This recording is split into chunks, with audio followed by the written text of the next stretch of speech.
something at least virtual this year. Next year, we're hoping, we're still not going to get the take the virtual out, but next year we're hoping to be in person for the gala and do some of this virtual.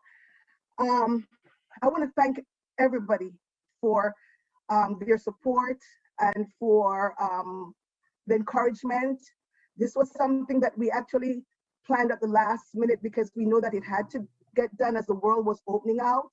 And we really appreciate those, all the emails and the texts and the phone calls that we've gotten for support of this.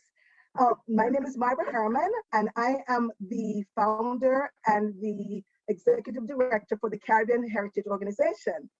And this evening, I would like to, there are many people to thank, but first and foremost, and I don't want anybody to get this twisted.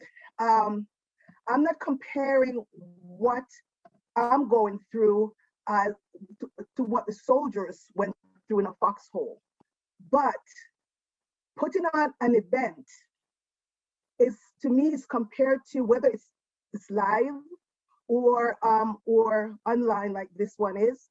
It's compared to soldiers in a foxhole where they say that there's no atheist.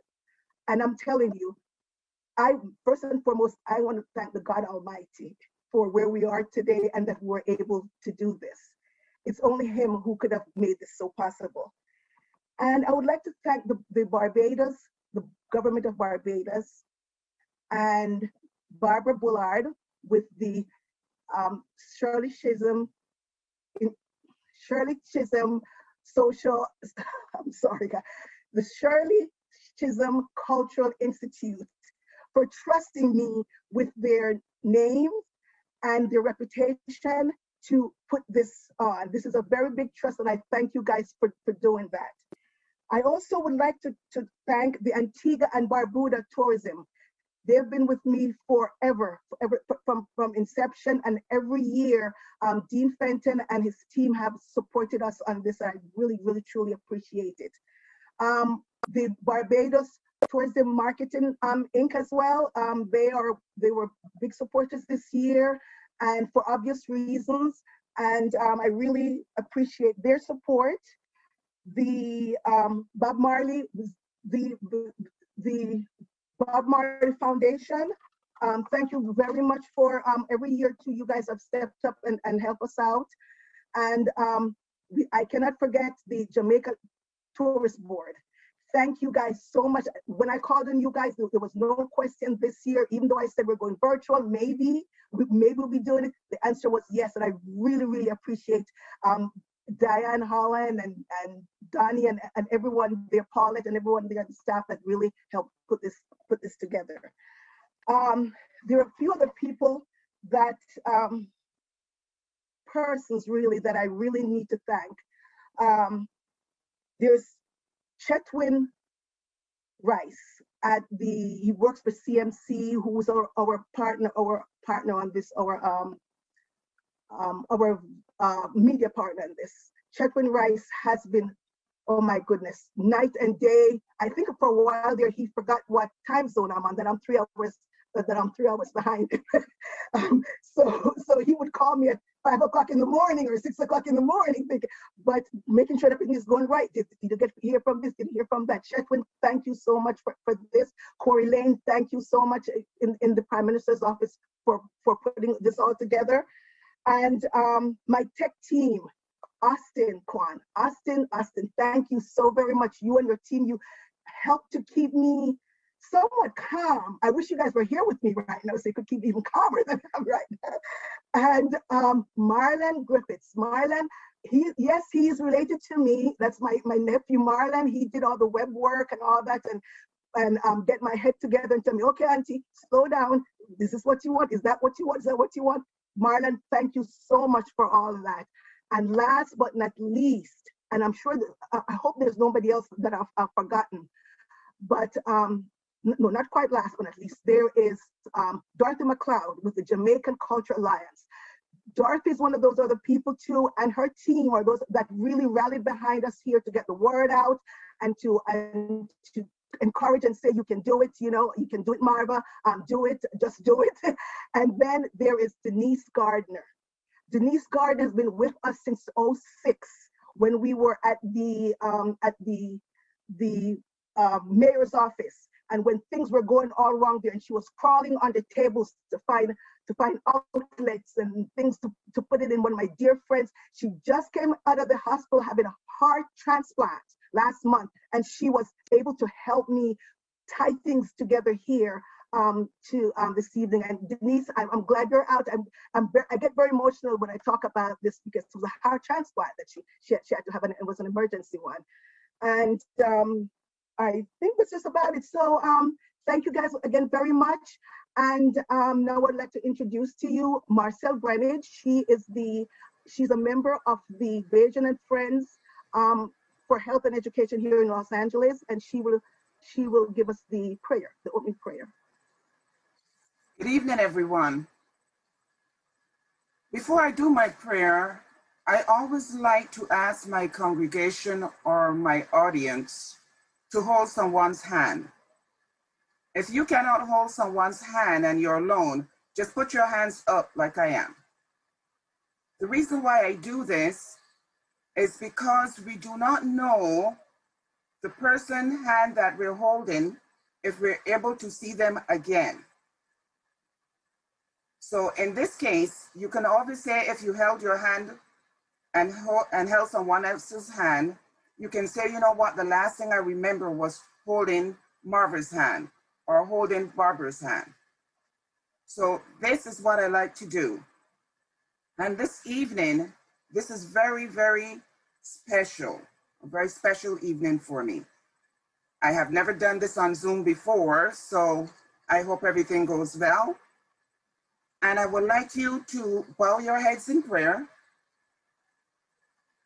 as I say the prayer this afternoon. Today is a very special day. I first want to thank the Almighty God for our lives, our friends, and our families who have been spared from this pandemic. And to remember the thousands of Americans. As I listen to the news today, there's 600,000 Americans so far. And there are the people around the world that this pandemic has claimed. We thank you, dear God, for the healthcare workers, the first responders, for our everyday citizens who fought hard to keep our sick families and friends alive and also comforted. We thank you, dear God. Today, we appreciate the life and legacy of our dear sister, Shirley Chisholm, who paved the way for many and all women to say, yes, I am capable of reaching the stars. Her famous words were, if they don't give you a seat at the table, bring a folding chair. So I have my folding chair here with me. I have brought it to the table. To the awardees for your accomplishments in theater, in art, and in music, you have completed what you set out to do. We thank you, dear God, for the work this organization is doing, Caribbean Heritage. It has been showcasing the legacy and the talents of many Caribbean people. It brings it to the forefront. So tonight, also today, it depends on where we are, may God continue to bless you and keep you safe throughout the coming year. In Jesus' name, amen.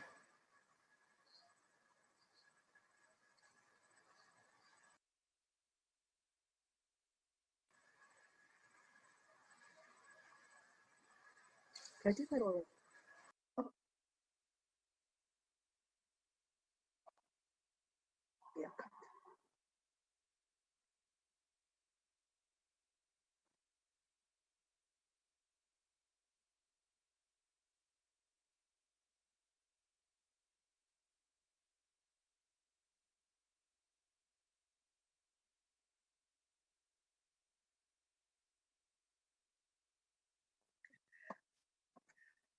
Thank you, Marcel. Now, I've mentioned the sponsors before, but I would like to mention them again because they really made this happen. It was hard to raise funds during these times, and the Barbados government, the Barbados Tourist Board, the Jamaica Tourist Board, and the Barbados Tourism Marketing Inc. They really made this possible. So please, let's take a look at what they have to offer us in these islands.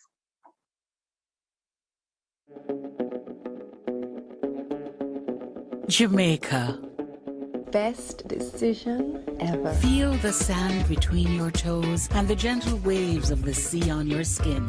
Feel the warm Jamaican breeze lift your spirits and nourish your soul. Escape to exactly what makes your heart beat. You will love every moment.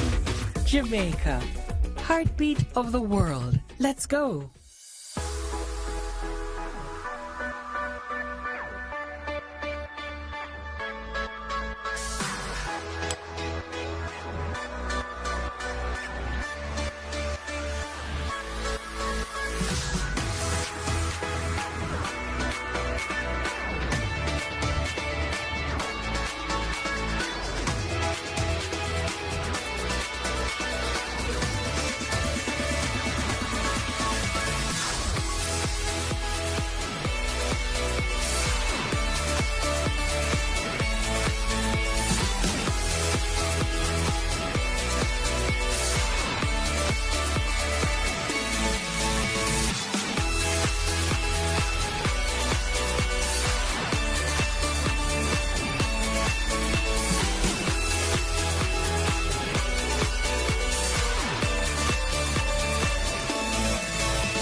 It started as far as 160 AD, when the Caribs and Arawaks first settled Suriname, Guyana, and Venezuela along the banks of the Orinoco River. Because of food scarcity, the Arawaks decided that they would leave the banks of the river and went to settle the Caribbean, where they settled the Greater Antilles of Cuba, Jamaica, Haiti, and the Dominican Republic. In 1220 AD, the Caribs decided to follow, and they intermarried with the Arawak, and the name was changed to Island Caribs, where they chose to settle the Lesser Antilles of Martinique, Dominique, St. Lucia, St. Vincent, and the Grenadines. In 1635, they have two Spanish ships bringing West African captives to be enslaved in the Caribbean.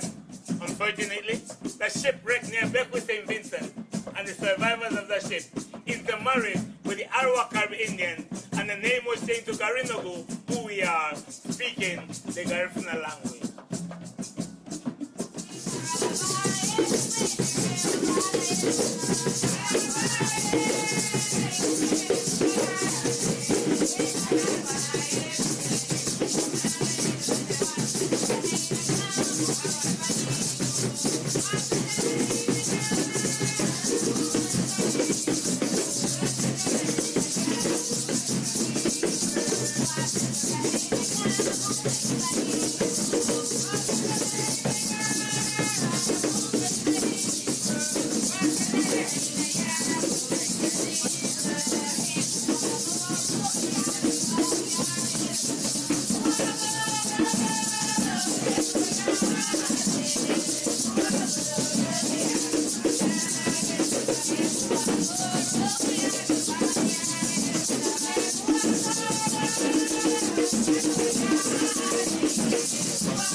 Wasn't it wonderful, guys? Every year when we have our event here live, we invite that dance troupe here to perform, because how can you have a Caribbean American Heritage Month celebration without real Carib people there? And the Garufanas from Belize, they're all over South America and parts of the Caribbean, in St. Vincent and the Grenadines. They are a mixture of African and Arawak and Carib blood. And so their performance every year is always great to kick off Caribbean American Heritage Month for us. Have you ever had one of those friends that when the phone rings or the text goes off, that you just don't want to pick up the phone because you know that they're going to come up with some harebrained ideas? Well, that was what happened in 1997 when Dr. Claire Nelson from the Institute of Caribbean Studies called me again with another harebrained idea. And she said, Marva, we have to get this done. I need you out there in Los Angeles. Get folks into to call their congressman. We need a National Caribbean American Heritage Month. And that was how I got got involved with this. She dragged me in. It took us several years, but in 2006, a joint congressional resolution established June as National Caribbean American Heritage Month through my long friend, Dr. Nelson, who's the architect and the big dreamer that brought this to life. Ladies and gentlemen, Dr. Claire Nelson. I'm Dr. Claire Nelson, founding president of the Institute of Caribbean Studies and convening chair of the campaign for June as National Caribbean American Heritage Month. Friends and family all, I am privileged and pleased to offer a tribute to the Honorable Shirley Chisholm as we celebrate this 16th official outing of June as National Caribbean American Heritage Month. We celebrate June because Caribbean Americans like Shirley Chisholm have contributed much to the economic, social, and cultural fabric that forms the tapestry of this our great country. When we think of Shirley Chisholm, we often think of the fact that this little woman of Caribbean heritage had so many firsts in her political career, a life that should inspire us. Her love for education and her people saw her gravitate to teaching as her first career, and that love would not wane. It was that love that led her to a political career, first in the state legislature. It was that love and redistricting in Brooklyn that inspired her run for Congress, where her advocacy was purposeful. She intended to represent her people, and so, when first assigned to the Agricultural Committee, she articulated that she could not help Brooklyn from that seat, and so was reassigned to Veterans Affairs and then on to Education and Labor. Unbought and unbossed, Miss Chisholm once said, I want history to remember me, not as the first Black woman to have made a bid for the presidency of the United States, but as a Black woman who lived in the 20th century and who dared to be herself. I want to be remembered as a catalyst for change in America. Her efforts provided a foundation for another woman of Caribbean heritage to now be seated as our current Vice President, Kamala Harris. Shirley Chisholm taught us that we don't make progress by standing on the sidelines, whimpering and complaining. We make progress by implementing ideas. And so, as we celebrate Caribbean American Heritage Month, let us seek to emulate our Shiro, who taught us the true meaning of servant leadership. Let us celebrate her life as we celebrate June. I thank you. Thank you, Claire. You know, this 5'2", I like to call her the 5'2" Tower of Power. In Jamaica, we say Chilikobachitalawa. This Shirley Chisholm, she has left us quite a legacy. There's a psychological, there's a sociological legacy that she's left us to to think, how to act, and the other and how to achieve. The other legacy that she has left us is the Shirley Chisholm Cultural Institute. This institute, it was so named after her because she wanted it that way. It's in the records in Congress, and during this time we need to recognize that institute that she has started, and and to support the president of that institute now, Barbara Bullard. She has taken on the lead to continue this legacy, and I'm hoping that you all will be, go on the website and support it. And here's Barbara. Thank you so much, Marva. It's wonderful working with you. It's wonderful working with the organization. We're quite excited about this partnership. The Shirley Chisholm Cultural Institute, also known as SCCI, was founded in 1977 with the permission of Ms. Chisholm herself in its inception. It was a network of women from all walks of life that kept Ms. Chisholm in touch with the community and its concerns, building on educational and cultural advancements. I am proud to say it's been a labor of love for me for almost 2 decades, working to ensure that Congresswoman Chisholm's legacy lives, mentored by the late Bill Howard, Chisholm's campaign finance manager and personal confidant. The Shirley Chisholm Cultural Institute is now developing programming, leading our community into sustainability and empowerment. Our primary goal of the Institute is to preserve the legacy of Congresswoman Chisholm through the initiatives cultivated in 1977 with 21st century activism and innovation. The Shirley Chisholm Cultural Institute presents Time for Shirley Chisholm, directed by Maz Mendez, produced by B. Ballard LLC and the Mazelstedt Company, with the voiceover of award-winning actress, Anika Noni Rose.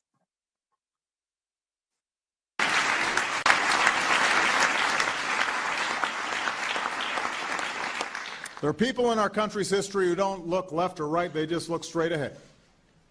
And Shirley Chisholm was one of those people. Driven by a profound commitment to justice, she became the first African-American congresswoman, the first African-American woman from a major political party to run for president.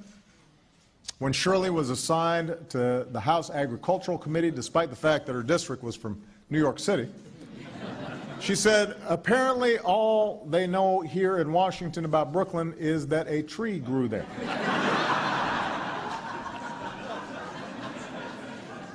But she made the most of her new role, helping to create the supplemental nutrition program that feeds poor mothers and their children. Shirley Chisholm's example transcends her life, and when asked how she'd like to be remembered, she had an answer. I'd like them to say that Shirley Chisholm had guts. And I'm proud to say it. Shirley Chisholm had guts.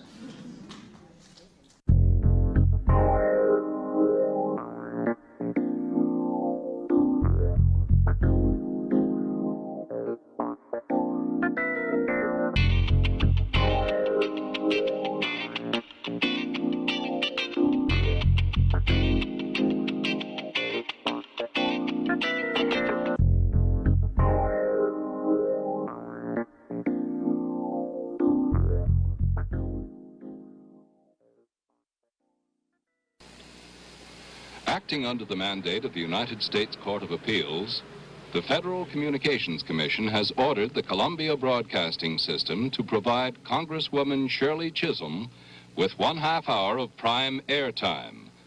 The following broadcast is presented in compliance with that order. The program was recorded from 9:30 to 10 on Sunday morning, June 4th. Good evening, I'm Nat Hentoff, moderator of tonight's press panel, Time for Shirley Chisholm. For the next half hour, we'll be talking with the first woman candidate for the presidency of the United States. Because there are no CBS newsmen on this panel, by decision of CBS, I want to make clear that each of us is here as a working journalist to interview Congresswoman Chisholm as we would any other candidate. I have no idea whether any of the members of this panel supports Ms. Chisholm's candidacy. I, for instance, though I wish her well, will be voting for another in the New York State primary.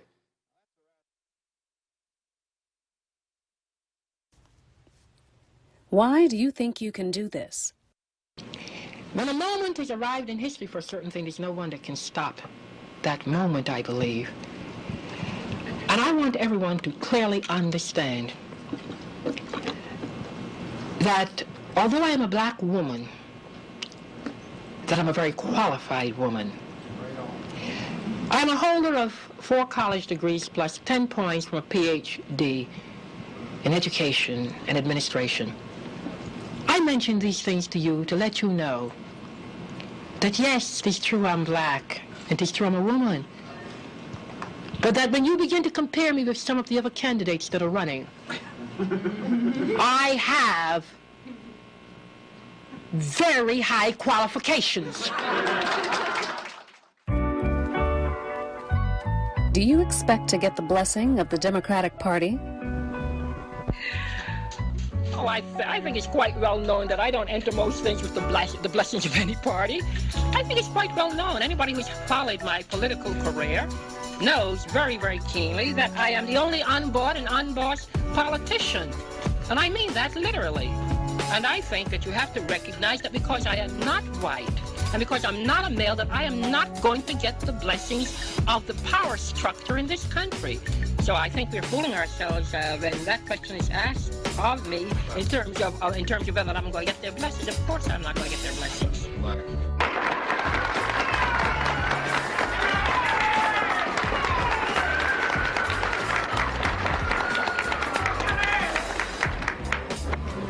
I stand before you today as a candidate for the Democratic nomination for the presidency of the United States of America.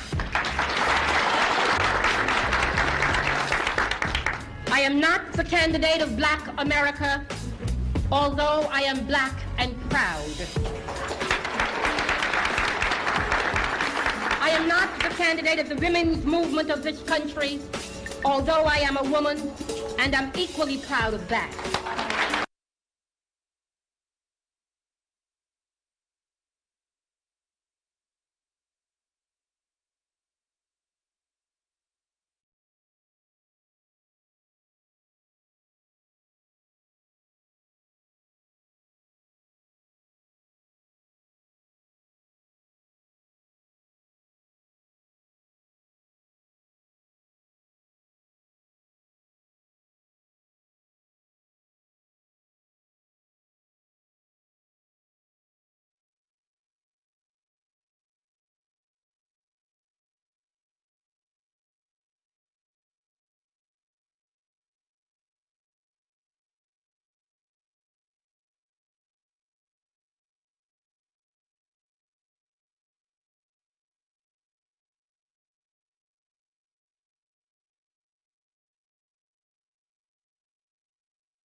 Tired old noises, tired old noises. I can't get excited about any of it. I am excited about Shirley Chisholm's candidacy.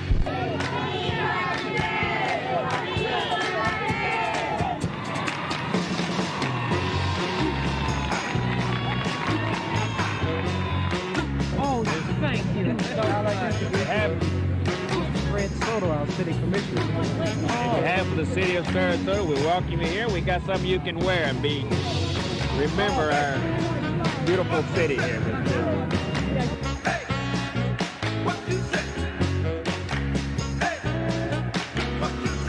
se olviden de votar mañana en la primaria, el 20 de junio. Voten para los candidatos de Shirley Chisholm.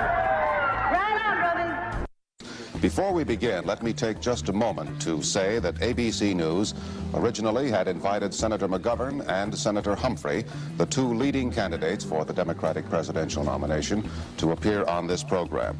Friday night, the Federal Appeals Court in Washington, D.C.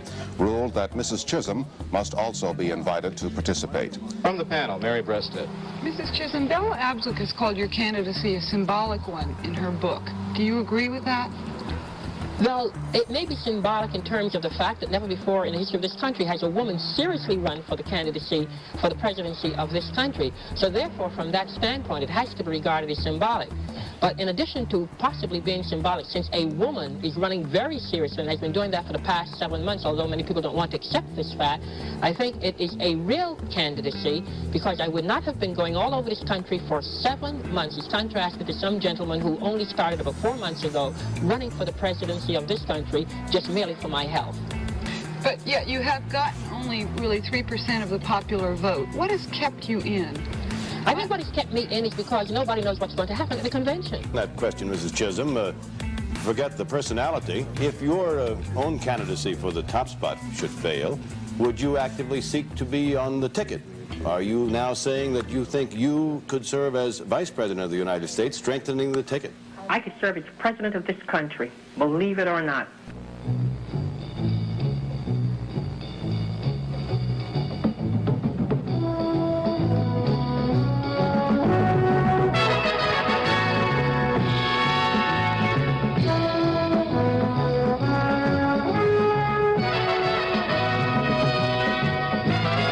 NBC News reports the 1972 Democratic Convention.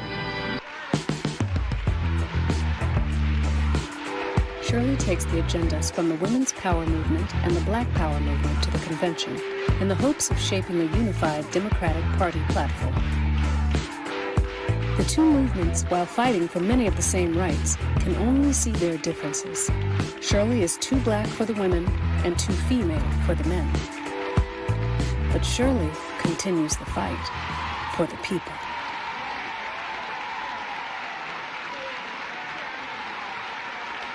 Do you personally support?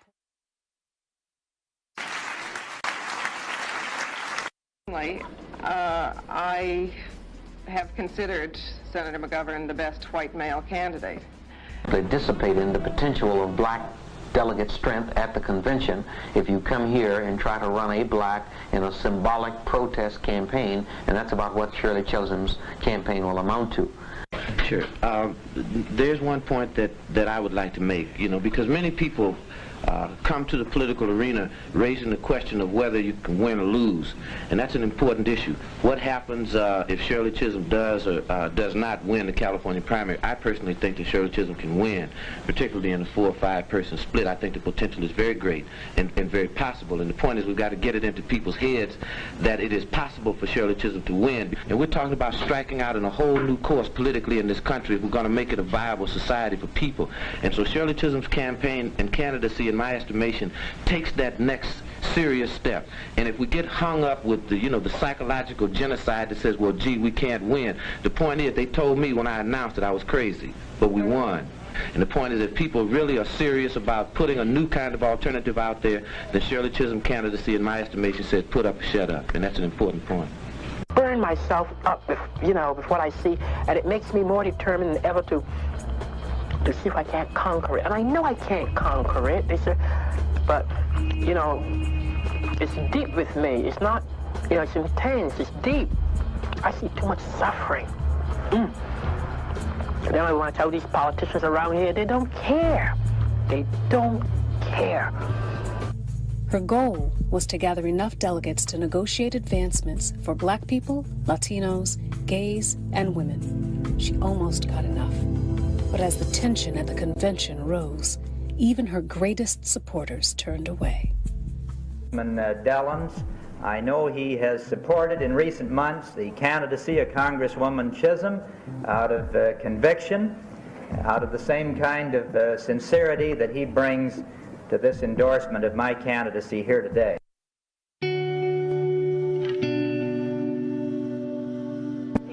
politicians are no different from the white politicians. They've made their deals, they've made their contracts because they didn't believe that Mrs. Chisholm knows how to maneuver or what have you.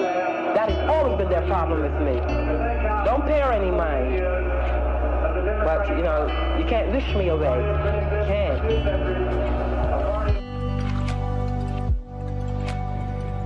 Was daring to run worth it? Of course, it's very important that someone dares to run to let everybody else in America knows that the presidency of this country is not the exclusive domain of just white males. There are other kinds of people that make up America that need to have some input on the highest level. And of course, if you're going to break that tradition, you've got to have courage and you've got to have guts. And so therefore, because I've always had courage and I've always had guts, I dare to run. It's as simple as that.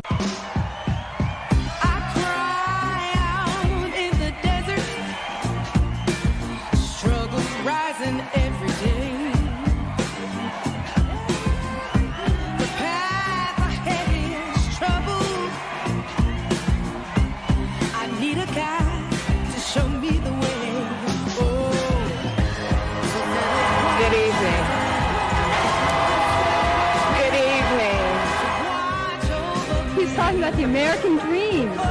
But it's not only the women and the blacks, it's also the Indians. Who is the American dream set up for? Who was it set up for? All Americans? Supposedly. There it is. Supposedly. What did the Constitution used to say? A Negro was what? 3/5 of a man. Yeah, the women couldn't vote till 1920. Whose fault was that? Who ran the country? Who ran it? It's about time that the minority people came into being, right? All right then. Therefore, I say vote for Shirley Chisholm.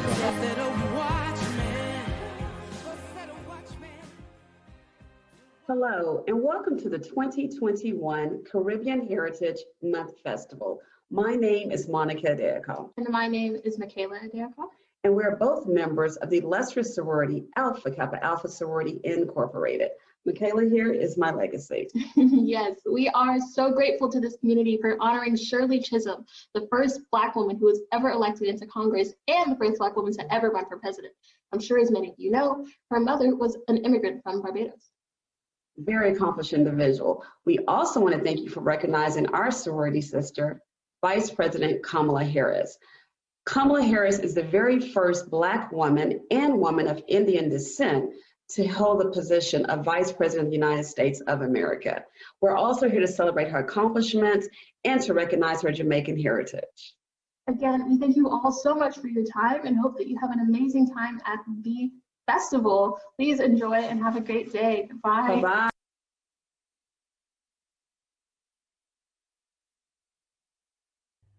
Greetings, my name is Aisha Kamashong. I'm a Barbadian dancer, choreographer, lecturer at the University of the West Indies Cayfield campus, and I'm also the founder and artistic director of the Barbadian dance collective Rhythm Tribe. Now, as you might well imagine, I was extremely humbled, honored, and ecstatic when I was selected to conceptualize and choreograph this tribute to the Black female icon, Shirley Chisholm. Now, this dance work celebrates Shirley Chisholm's connections to Barbados, as well as her contributions to making and inspiring multiple breakthroughs for women, especially Black women, in areas of traditional male dominance.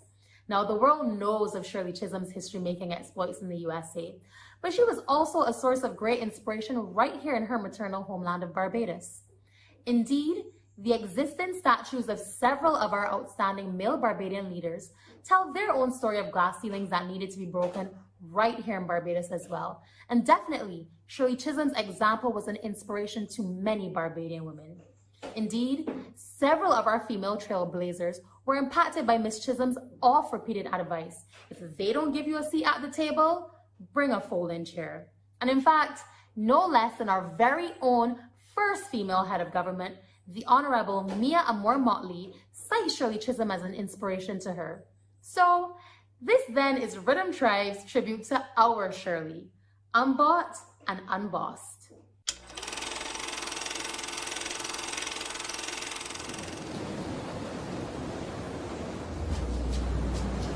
The trip took 9 days on the rough Atlantic, all the way to Bridgetown, Barbados. I still remember arriving.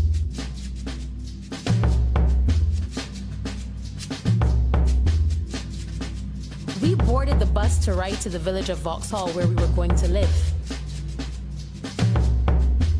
Grandmother decided it was time for me to start in the village school. Years later, I would know what an important gift my parents had given me with my early education in the schools of Barbados. If I speak and write easily now, that early education is the main reason. Granny gave me strength, dignity, and love. I learned from an early age that I was somebody.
Hi, everyone. Just as an update, for those who watched the wonderful video that we provided, there were some live stream technical difficulties with our video, but rest assured it will be fixed. And during the repost of the full-length stream, you will be able to see in full entirety Time for Shirley Chisholm.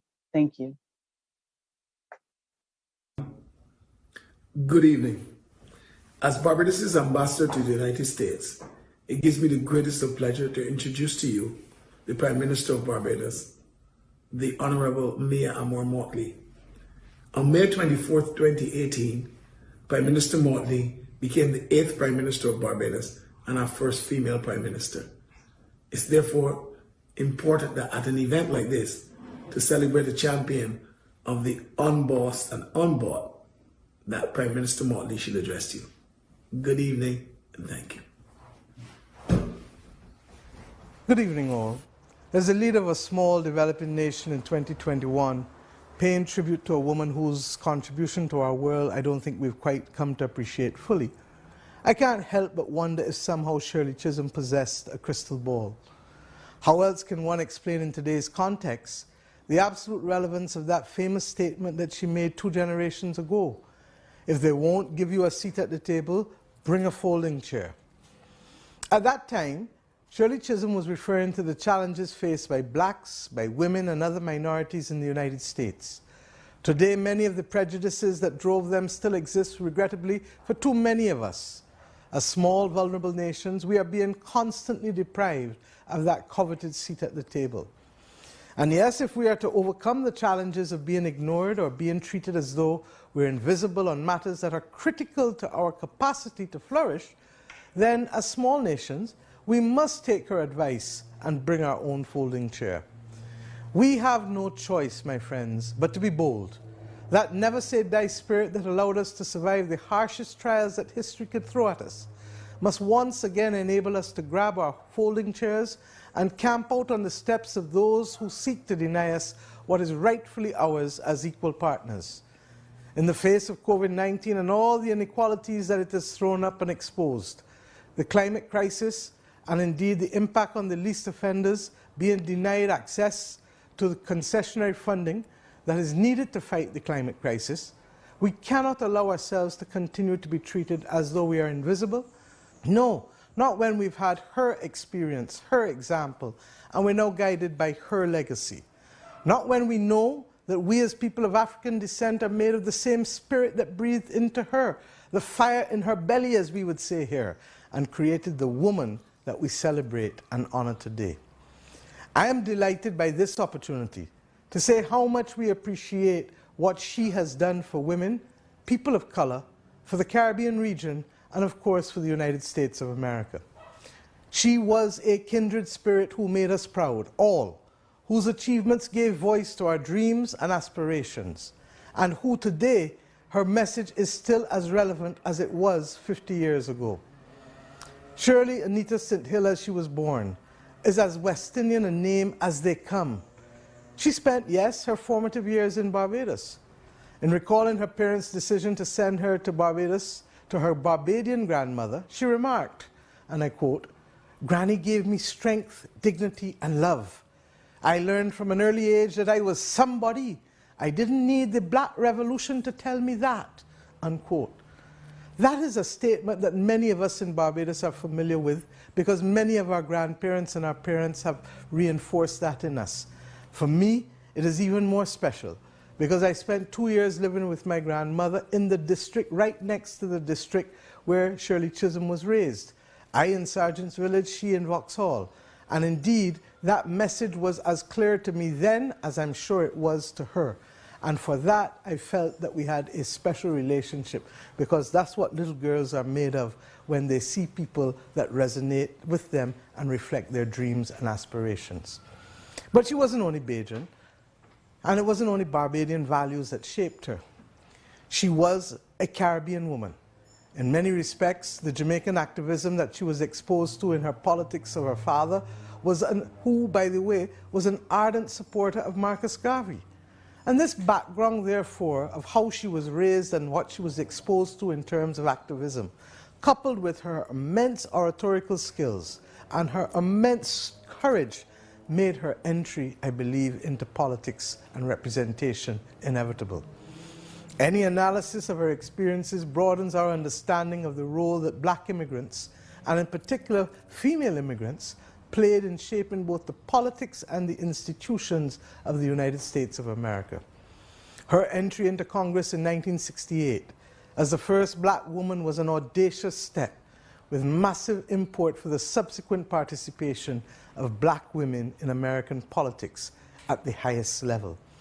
At that time, Shirley Chisholm is best described as a catalytic force driving the changing face of American political interaction.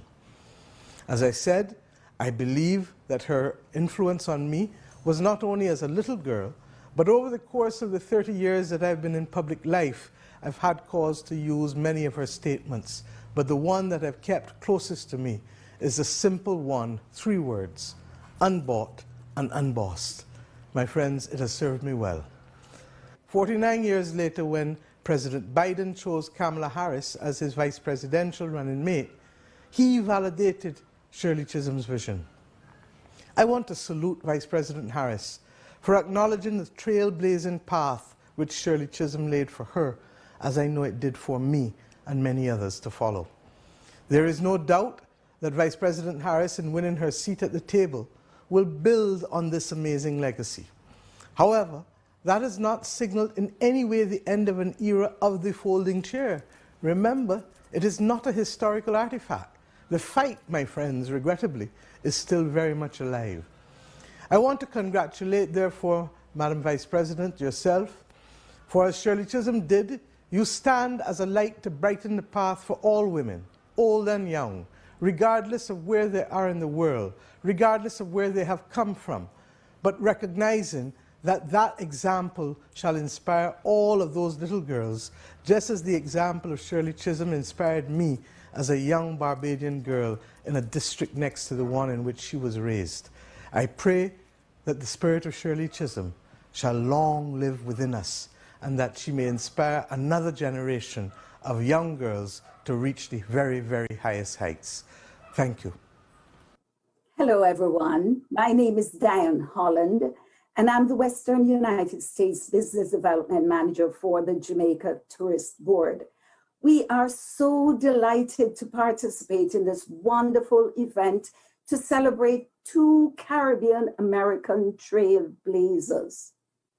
It is my honor to present the Most Honorable Andrew Holness, Prime Minister of Jamaica.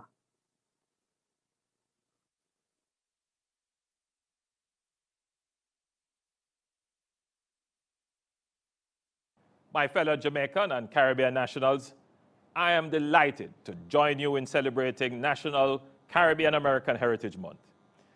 I am extremely proud of the remarkable contribution made by Caribbean nationals to the United States in various spheres, shaping the economic, social, cultural, and political landscape of their adopted homeland in so many ways.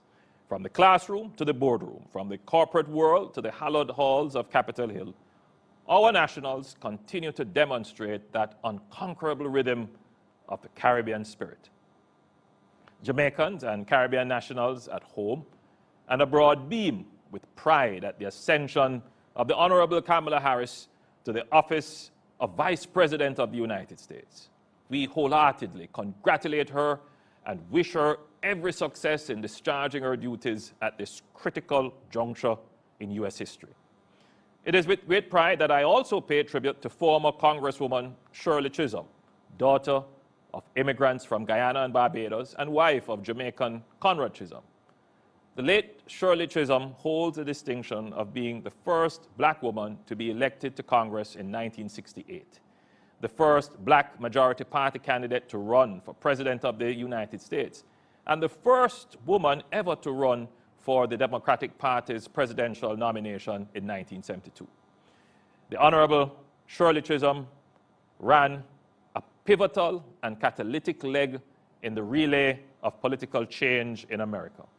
We are proud to see the baton now successfully passed on to the capable hands of another outstanding woman of Caribbean roots, the distinguished Madam Vice President, the Honorable Kamala Harris. I thank you.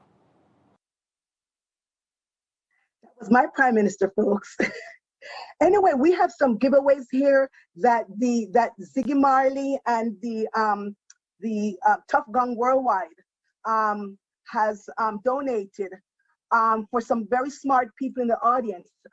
And unfortunately, because of my background, you cannot see the very lovely picture painting here of Bob Marley, different expressions, singing. You know how he gets very into what he's saying, the heartache, the everything that he expressed in his music. It's about 4 feet long and 1 foot across. It's long. And how we're going to do this is I'm going to ask a question, and the first person to put in the chat the correct answer will get this. And please make sure you give the chat person your mailing address so that we can mail it to you. So the first thing we're going to have is a Bob Marley 4 foot by 2 foot by 2 feet canvas painting. And the question is, the first question is, here with me here. The first question is, where did Shirley Chisholm attend school in Barbados? What was the name of her school?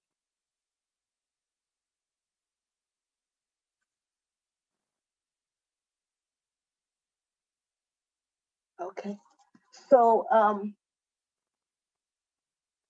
make sure that you the first person that responds correctly. It's really a nice painting. It shows all the, you know, Bob Marley when he sang and about the pain that his people went through, and we all, you know, and you know, and we don't want no more trouble, and no woman no cry, right, Diane Holland from the Jamaica Tourist Board. All of that wonderful stuff, all that is in this lovely painting. And if nobody gets it, I get to keep it. And I want to thank Ziggy Marley and his family. They've been supporting us for many years now. And this is from the Tough Gun Worldwide collection. I'm so sorry that you can't see it because it's absolutely lovely, lovely, lovely, lovely. Denise, do we have a winner yet? What school did Shirley Chisholm attend when she lived in Barbados? That's an easy one. Barbara, was that in your movie? I don't remember that was in your movie. Okay, all right, it looks like we have a winner here. The winner is Donna Franklin. Congratulations, Donna Franklin. Make sure you get your address, your mailing address to Denise Gardner. Oh, the correct answer is Vauxhall Primary School. Vauxhall, yes. Oh, yes. And yeah. Okay, so the next giveaway that we have, and once again, unfortunately, my background doesn't permit this. It's a Bob Marley child's okay, so it's a Bob Marley child's t-shirt. It's a size 8 medium, and it's black with, oh good. I think you can see the Bob Marley's picture on the screen there, and the background is black. It's a child's size 8, which is a medium. And the question is, what college did she attend in New York? Oh, oops, that's too much. I gave you too much of a clue there. What college did she attend? And she is Shirley Chisholm. It's a lovely shirt for whenever I don't know if my kids are listening, and my daughter's in love, for when I get a grandchild. So, Denise, do we have any takers yet? If not, I get to keep it in my chest, my hope chest for my grandchildren.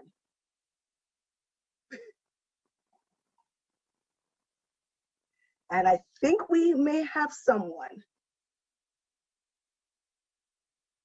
Okay, Maria Collins. Looks like Maria Collins was the person that guessed, well, I don't think she guessed, I think she knew that it was Brooklyn College.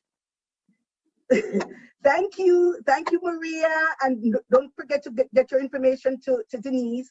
And thank you guys for playing. We have some more giveaways later on. And thanks again to Tough Gun Worldwide and the Ziggy Marley family very much.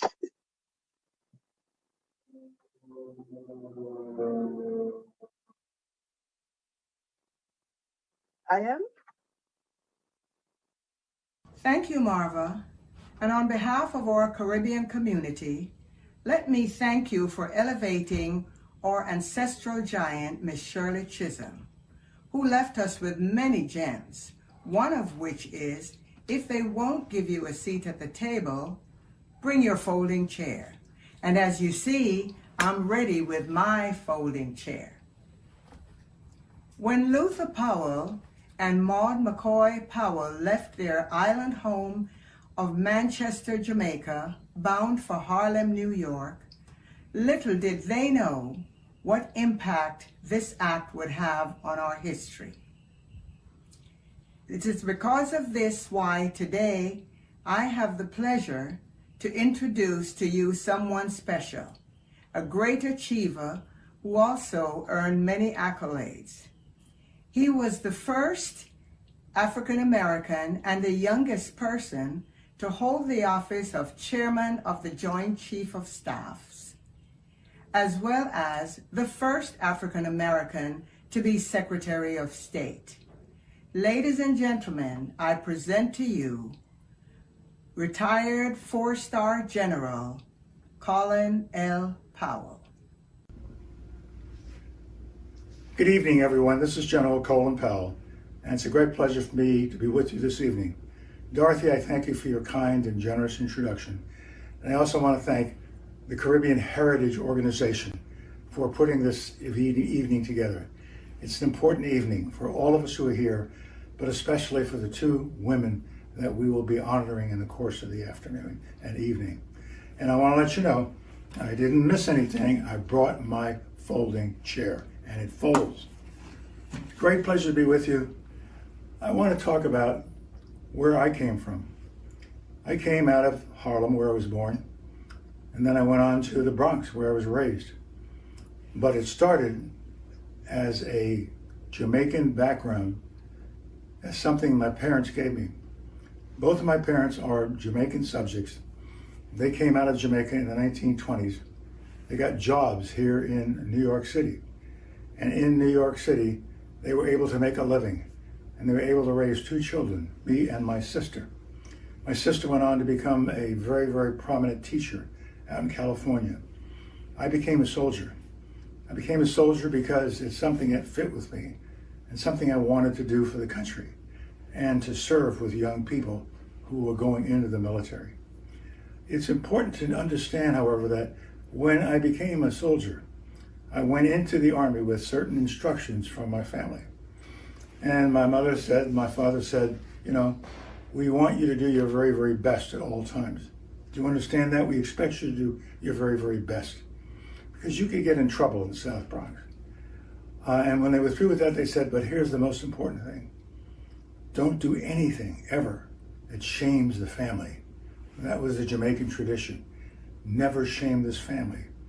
We are proud of ourselves. We're proud of you. We're proud of the country we are now part of. We're a part of the country that we left, Jamaica. And we have to make sure that we never do anything that shames our family in any way. We count on you to hold that tradition for us. And I worked hard to do it. For the 35 years I was in the Army, the 4 years I was Secretary of State, and with all the people that I served in all those many, many years. It is very, very important for us to understand that this is an essential part of being a good citizen, being a good soldier, a good teacher, a good politician. And I'm so pleased that I'm with some significant people this evening who have followed in that same kind of tradition, that same ritual. We have Shirley Chisholm, who many, many years ago, she was a little bit ahead of me, but I was not that far behind her. But she didn't take anything from anybody. She just kept showing what she could do and how she had a model of behavior, a model of instructions, a model of doing what is right that brought her to the top of the pile. And then, of course, most recently, we have a new Vice President, Kamala Harris, and she demonstrated what it means to do your very, very best and to take advantage of the traditions you brought with you from the nations that you were a part of over the years. That's what this is all about. This evening is all about reflecting on those traditions, reflecting on what is expected of us, reflecting on the pride we have in the United States of America, but the pride we also have in the countries that our parents came from, that we came from. Me came from Jamaica, came from a wonderful country that I still love, but I love this country more than anyone else could possibly love it. The country's done everything it can for me, for the people that you are honoring tonight, and I'm so pleased that you are part of this evening and honoring these two women who are so deserving of your honor.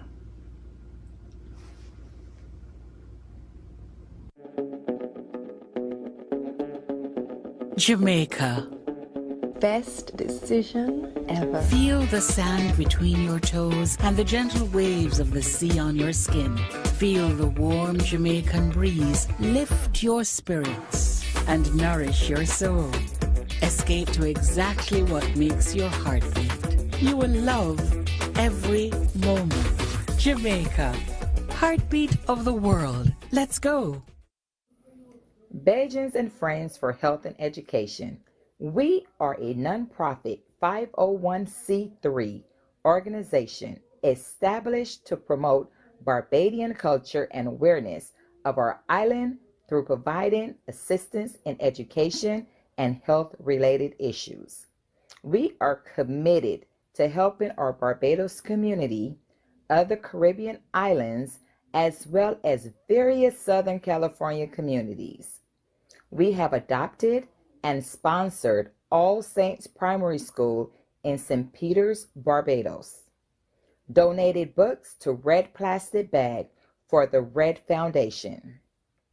Donated computers to St. Lawrence Primary School to aid in the COVID pandemic. Donated to the Caribbean Hurricane Disaster Fund. Donated to the St. Vincent Direct Relief Fund. Donated to the City of Norwalk Angel Tree Program and Summer Beach Bus Trip. Hosted several health fair events.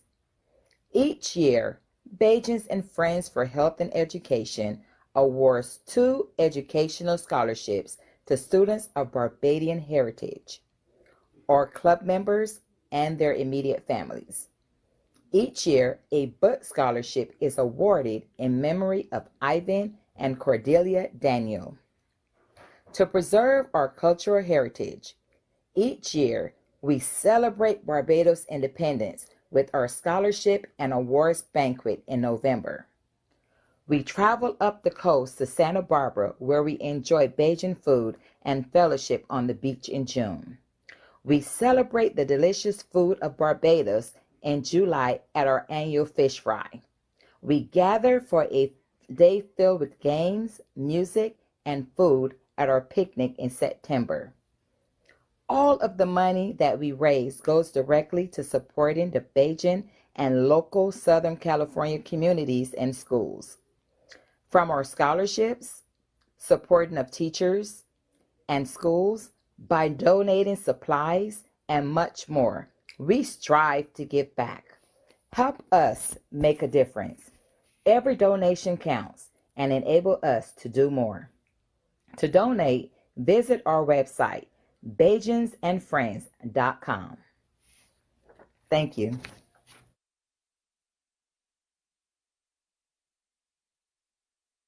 Today, Bajans and Friends for Health and Education celebrates Shirley Chisholm.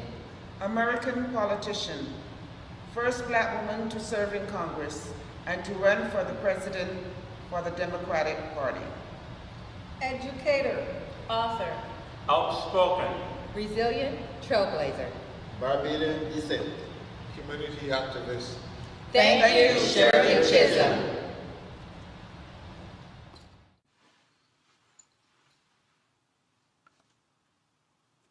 It is with great honor and the utmost pleasure of introducing Mr. Eric Hinton Holder.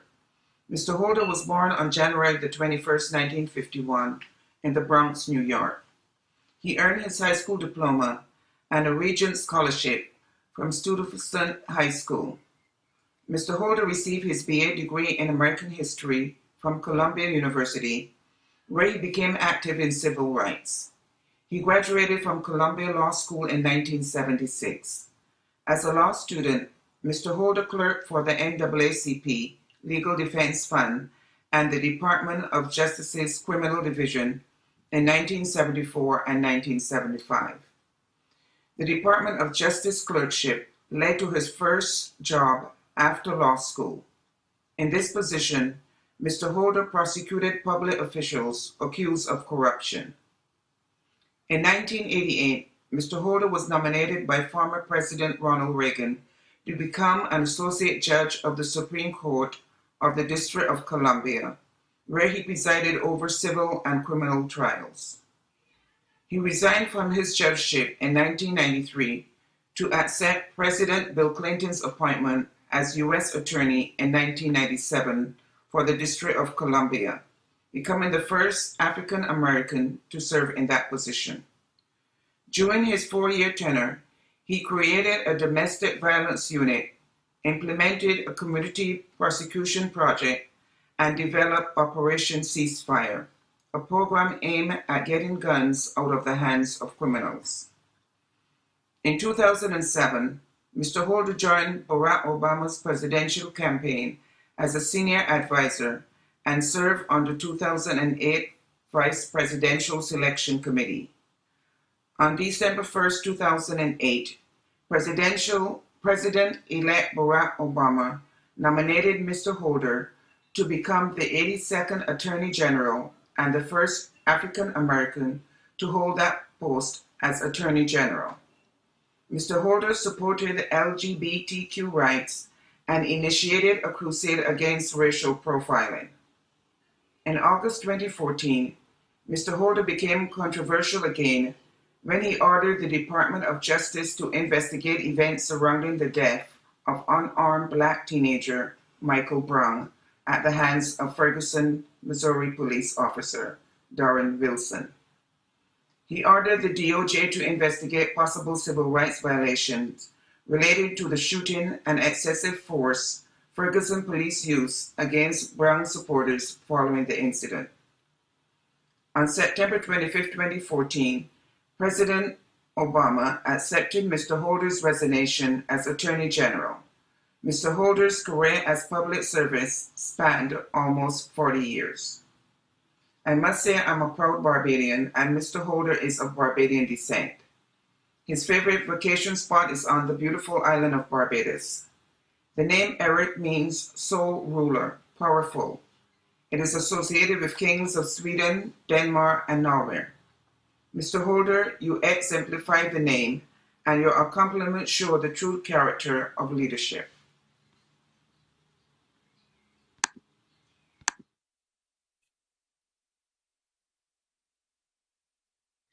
Thank you for inviting me to participate in this tribute to one of my idols, Shirley Chisholm.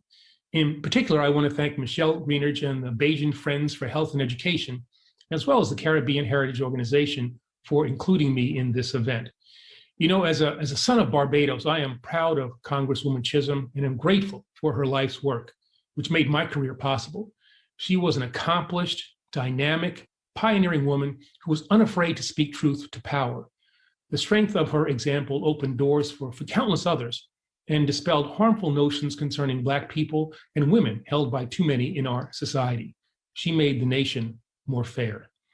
There is a direct link between Shirley Chisholm and Kamala Harris. There is a direct link between Shirley Chisholm and Barack Obama. There is the most direct link between Shirley Chisholm and me.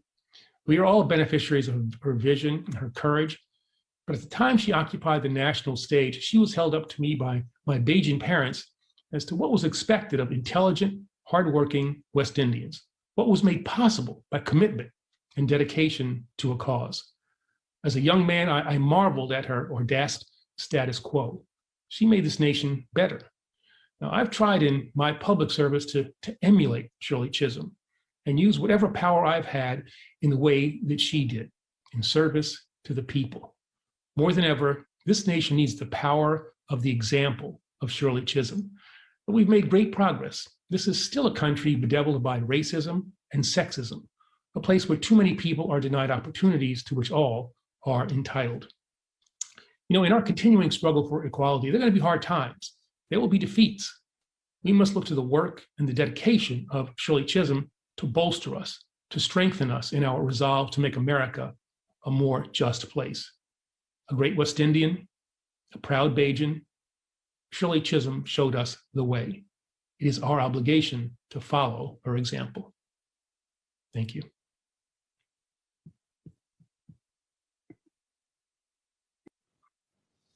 Long time ago, back when fowl had teeth, West Indians had been sending their children into the world, and boy, did they leave their mark on it. Denmark Vesey, planning revolts, one of the founding members of the AME Church, Thomas Alexandre Dumas, the first Black general in European history, Marcus Garvey, Bob Marley, the Johnson brothers would lift every voice and sing. And Queen Mary, if we don't get equal rights, we burning it all down. Queen Nanny, you ain't enslaving me and mine. If you think you're bad, come. Cecily Tyson, Kamala Harris, and Shirley Chisholm. And what Shirley Chisholm say? If they don't give you a seat at the table, bring a folding chair. Where do you think all of that come from? I think it started when they were small. You know, when mother and father and brother and sister and uncle, tanty, godmother, godfather, grandmother and grandfather would pass on this wisdom, these kernels of wisdom in little sentences. You know, like when you're small and somebody tell you to do something, but you ain't doing it. And what auntie might say, you don't hear by your ear, you're going to hear by your behind. And if you think you're getting away with something because nobody ain't saying nothing, and you're doing it for a period of time, and you're like, your uncle might say, oh, water cooking for fish, but fish don't know. Now, one of the most important tenets of West Indian culture is gratitude. You have to be grateful for what you have. And if you have something and you're complaining or you're misusing it, your auntie might say, dog playing with what cat want. And it is understood that success comes over a period of time. It ain't instant. So one make full basket. And if you can't walk fast, you take your time and run. And when you're doing something, be thorough. You can't bury the man and leave his foot out the door. And understand, no matter what you think you hide in, no matter what you think nobody don't know, moonlight don't run, but sunlight don't catch it. And as you're forming relationships, your grandmother may say, pick your friends wisely. If you want your privacy, you don't pick somebody where they bring, go, carry, come, or where they mouth ain't got no back door. And you must always be aware of wolves in sheep's clothing, because you might be sorry for Margadog, but Margadog could turn one bite you. And your character will be revealed in adversity, because only when the wind blows, you see fall bottom. And somebody drunk, listen to what he say, because drunk man talk what he think when he's sober. And so you're getting older now, and you're looking for boyfriend and girlfriend, but you ain't really quite sure if this is the one or that is the one, and you want to go someplace. Your mother might say, I beg you don't take son to the beach. And maybe you're dating for a while and you're about to give up and you're like, man, I can't find the right person for me. Your grandfather might say, don't worry, honey, every bread guy eat cheese. And let's say you bring home somebody and that person ain't really quite up to snuff. Your mother might say, I didn't clear a road for monkey to run on. And before you won't tell you he fish them stink. Don't spit up in the sky because it might fall in your face. And be of good character. Let people know, because everybody understand every monkey know what tree to climb. And understand that people have different experiences. You can't always know what somebody going through, because rockstone in the water don't know the suffering of rockstone in the sun. And remember who you are. Remember what you're worth, because when somebody see jackass, they will write it. And all in all, the bottom line is you have to always pick sense out of nonsense, and manners will take you around the wall even if you ain't got a penny in your pocket. Aha, wheel bend, story end. We are going to hear right now from Congresswoman Stacy Plaskett. One can see the parallels between Stacy's story and Shirley's. She has a record of firsts that are now part of the historical record. But like Shirley, she is a woman inspired by her ancestors and rooted in the quest for a more equitable world in which the idea of justice serves all of the people. As Shirley once said, women must become revolutionaries, unwilling to accept the old, traditional roles and stereotypes. Ladies and gentlemen, I give you the Honorable Stacy Plaskett. Hello, everyone. I'm Congresswoman Stacy Plaskett, and I'd like to wish you all a happy Caribbean Heritage Month. As a Caribbean American and representative of the Virgin Islands of the United States, this month means a great deal to me. It's a chance to celebrate the history, culture, food, and music that helped shape me into the person that I am today. From Carnival to Transfer Day and the many other holidays, celebrations, festivals, food, gatherings, another thing that shaped me was women of the Caribbean. My mother, grandmother, aunts, cousins all played their roles. But another influence was, of course, Shirley Chisholm. As the first Black woman elected to Congress in 1968, and the first woman and African American to seek the nomination for President of the United States from one of the two major political parties in 1972, she has been an inspiration of mine for years. In her famous words, she said, "If they don't give you a seat at the table, bring a folding chair." My modus operandi in Congress has been not just bring a folding chair, but put that chair close to the serving dishes so you and yours will get fed at that table. Shirley Chisholm inspired me to run for office, to become a member of Delta Sigma Theta Sorority Incorporated, and to fight every single day for my home, my people in the Virgin Islands and throughout the Caribbean.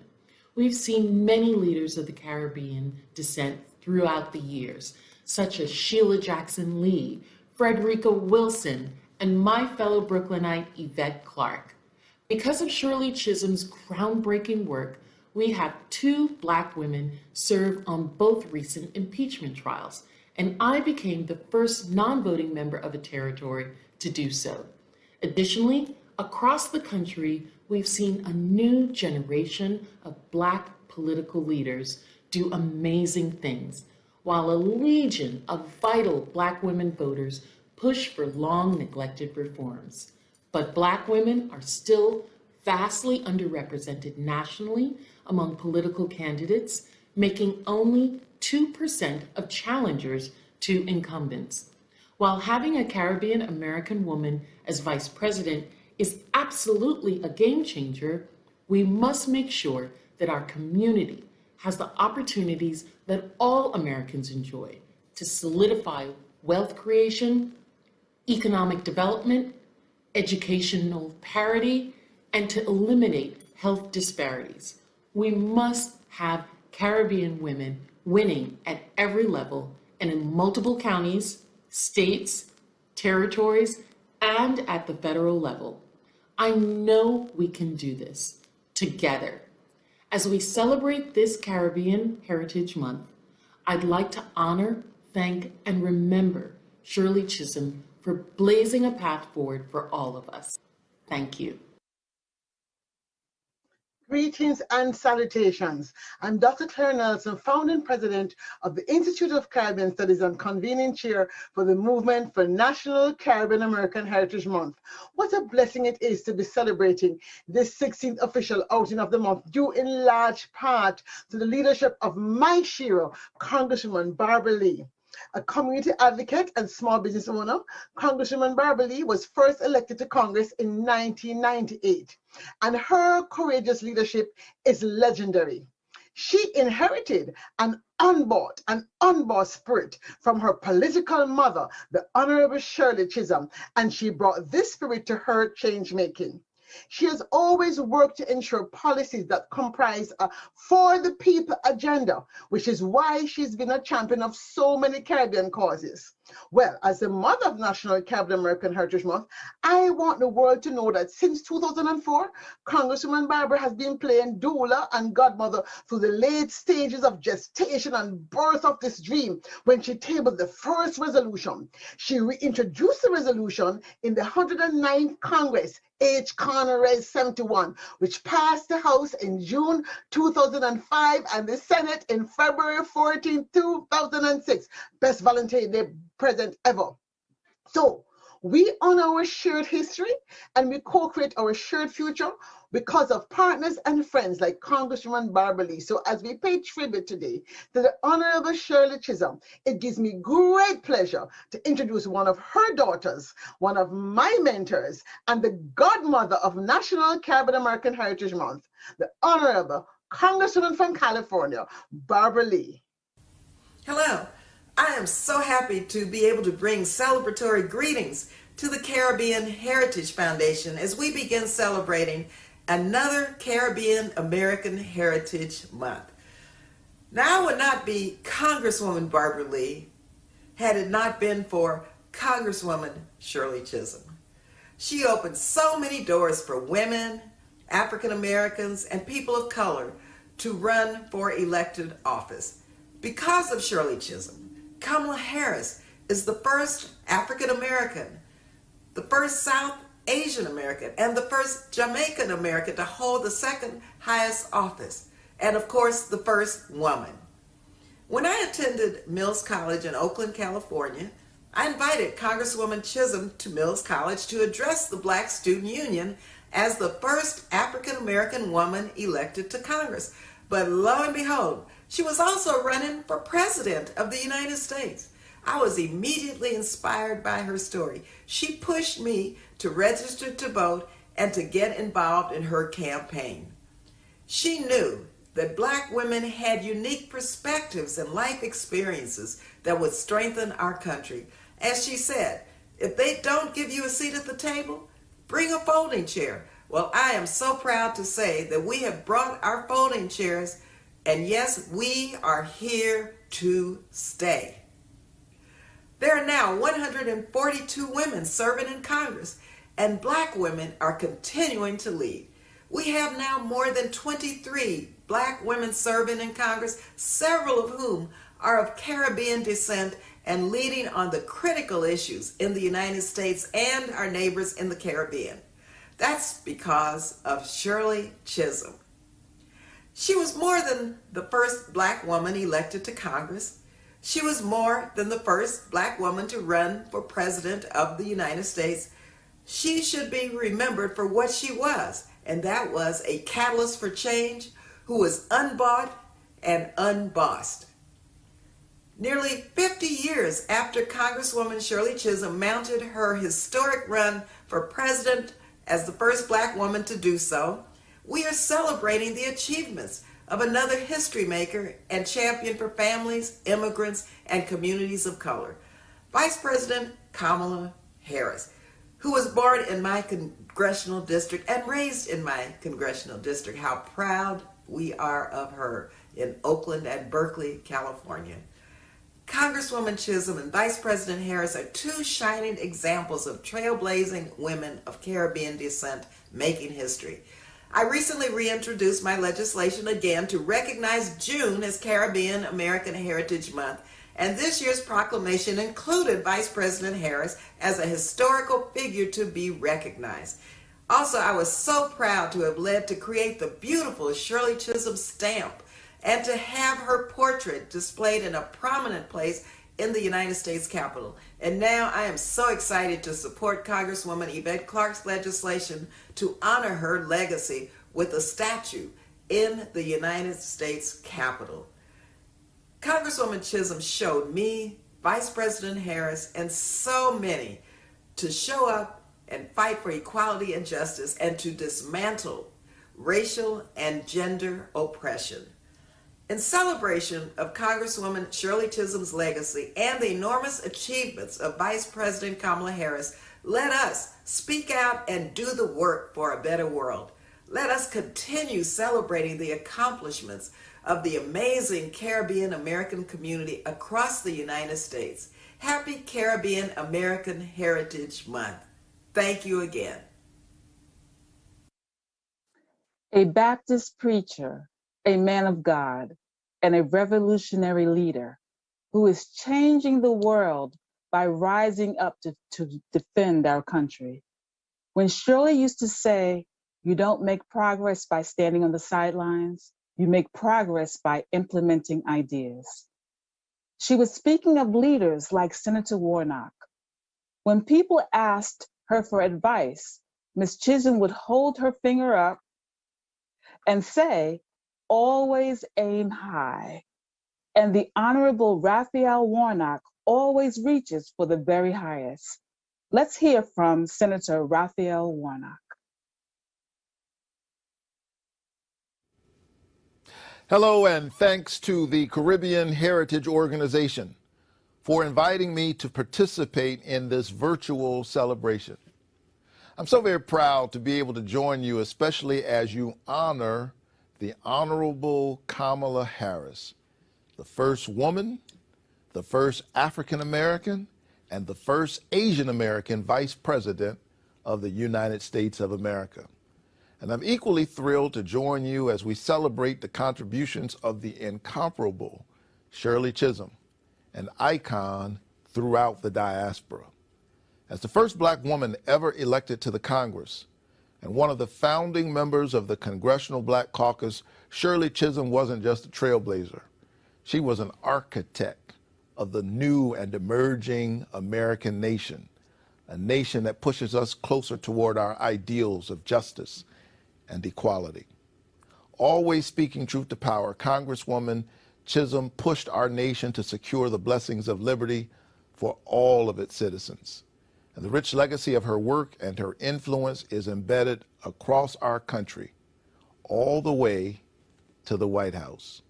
That's why I've joined my friend, New York's Representative Yvette Clarke, in introducing legislation to put a permanent statue of Shirley Chisholm in the U.S. Capitol. It is only fitting for a statue of Shirley Chisholm to reside in the halls of Congress, the institution she changed forever with her wit, her passion, her vision, and her determined leadership.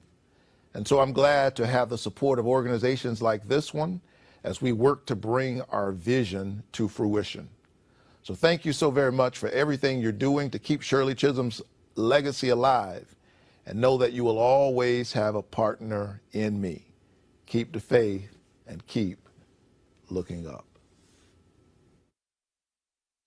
Congresswoman Yvette Clarke was born into a family of leaders. Her mom, Dr. Una Clarke, was an important part of Shirley's Brooklyn team. The proud daughter of Jamaican parents, she always leads with a passionate Caribbean style, keeping her heritage in the forefront by working to build a community. Yvette is always quick to remind people about who Shirley Chisholm was, fighting every day to make sure her legacy is recognized, taught, and remembered.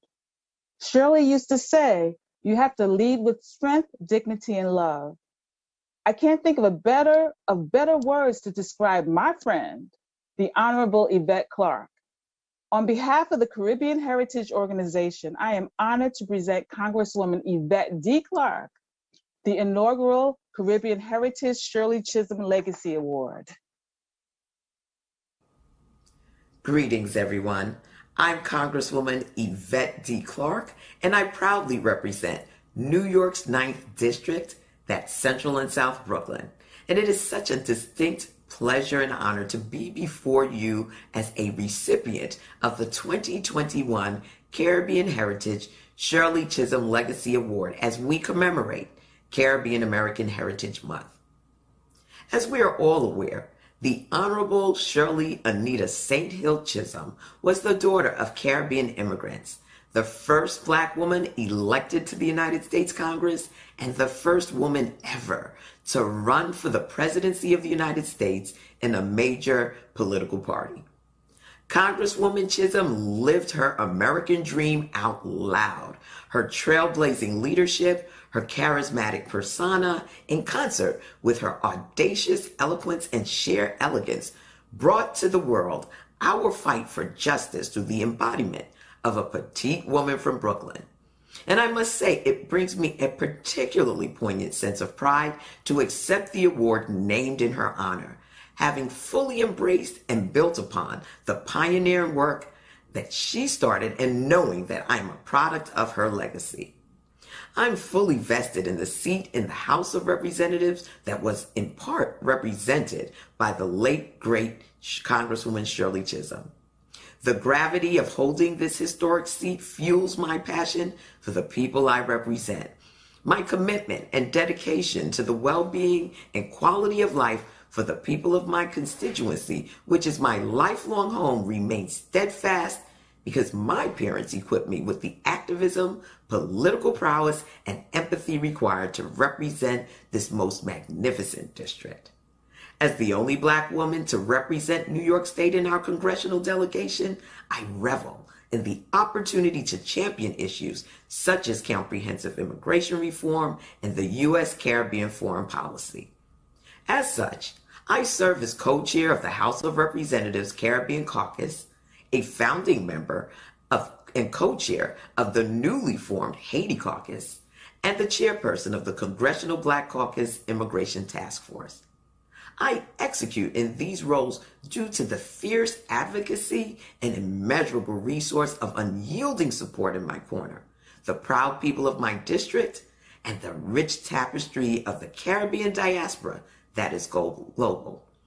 As I build upon my work in Congress, my hope is that my legacy will be viewed as that of inspiration, empowerment, and an unwavering commitment to New York and my beloved Caribbean American community who have guided the way I govern myself and lead our people. Accepting this award is indeed a distinct honor and privilege, and I wear it proudly with distinction as a badge of honor. To paraphrase the immortal words of the Honorable Shirley Anita St. Hill Chisholm, I want history to remember me as a Black woman who lived in the 20th century, and might I add 21st, and who dared to be herself. I want to be remembered as a catalyst for change in America. So let me thank the Caribbean Research Center at Med Rivers College, the Caribbean Heritage Organization, the Institute for Caribbean Studies in Washington, D.C., the Los Angeles Caribbean American community, and all those involved in organizing today's celebration of Caribbean American heritage. So to everyone, stay safe, stay healthy, stay strong, and be blessed. Wear your mask and get vaccinated. And most importantly, remember, if they won't offer you a seat at the table, bring a folding chair. One love, everyone. Walk good.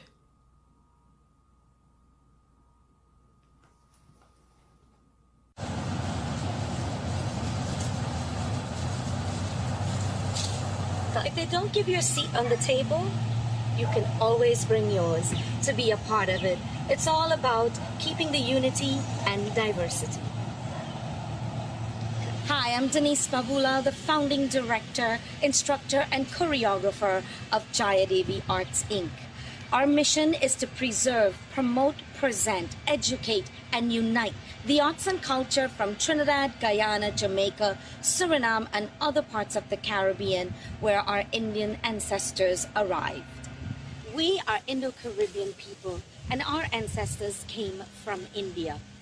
In India, we have Bollywood style of dance and classical Indian.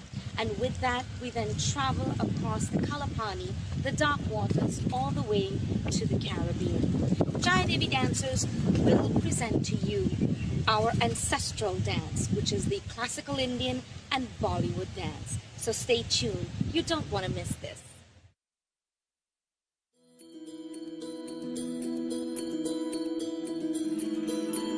रघुकुल रीत सदा चली आई प्राण जाए पर वचन न जाए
It's the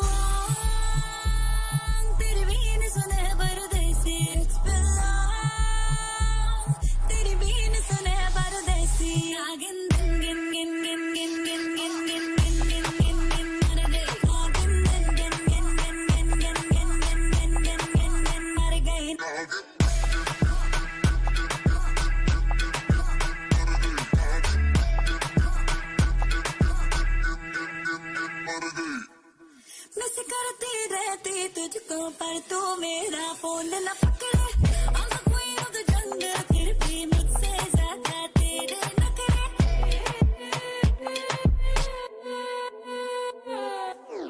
miss करती रहती तुझको पर तू मेरा फोन न पकड़े I'm the queen of the jungle फिर भी मुझसे ज्यादा तेरे नखरे इतना भी माफ न खा उड़ती मुसाफिर फ्लोर पे आकर के देख ले कैसे याद करूं तुझे पल पल It's been long तेरे संग नचे परदेसी It's been long तेरे संग नचे परदेसी आगिन गिन गिन गिन गिन गिन गिन गिन गिन गिन गिन गिन गिन मर गई आगिन गिन गिन गिन गिन गिन गिन गिन गिन गिन गिन गिन गिन मर गई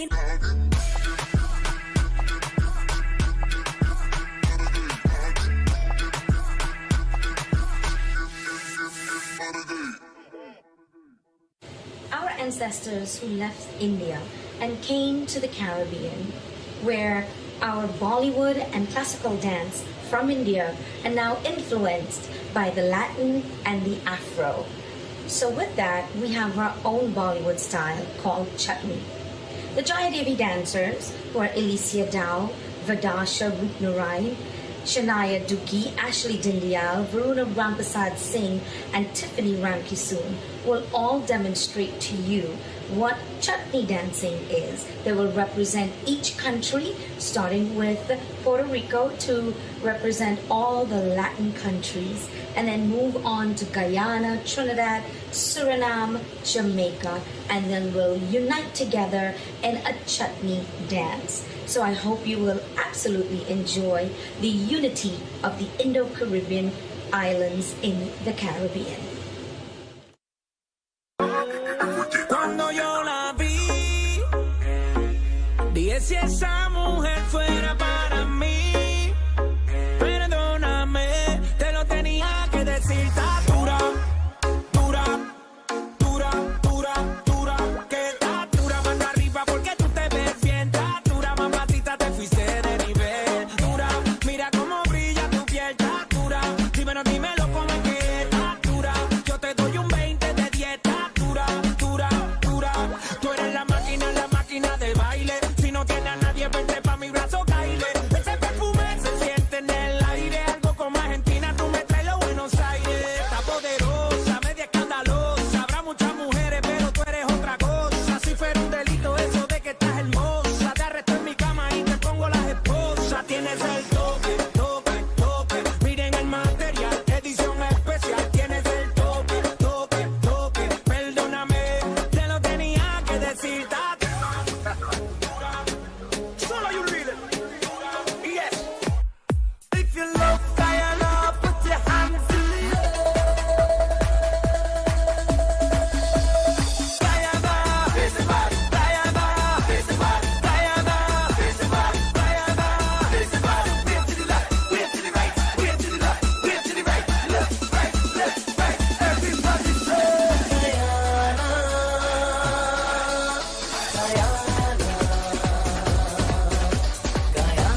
पगड़ी पगड़ी कहे दुल्हरा पगड़ी के मांगनवा है यही दुल्हा रे अपनी मैया से जन्मल उपड़ा से लाल मुनिया रे यही दुल्हा रे अपनी मैया से जन्मल उपड़ा से लाल मुनिया रे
It is an honor and a pleasure to be here with honoring Shirley Chisholm and Vice President Kamala Harris. On behalf of everyone at Jayadevi Arts Inc., we'd like to say thank you and have a happy Caribbean Heritage Month.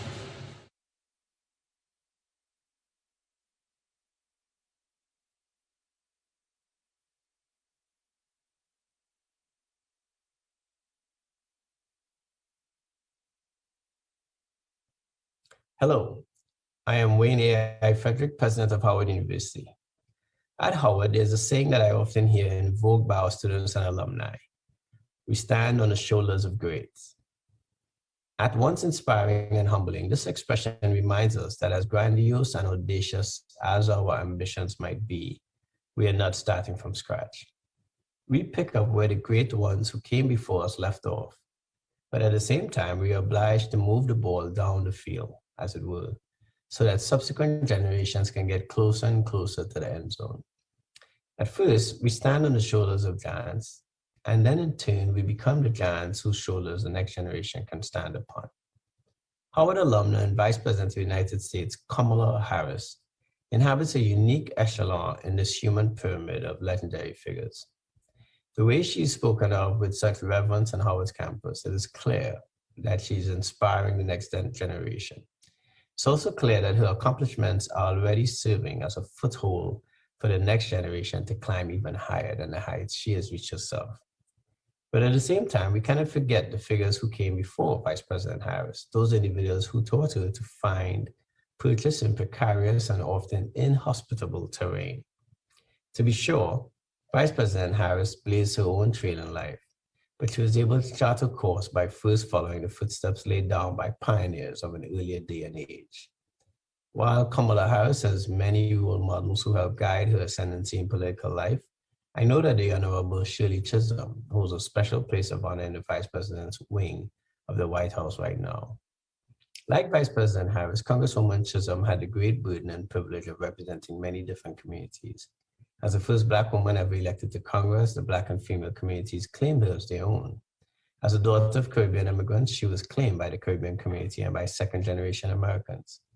Like so many Americans with Caribbean heritage, Shirley Chisholm understood what it meant to those who identified with and felt connected to her to have one of their own in a position of power.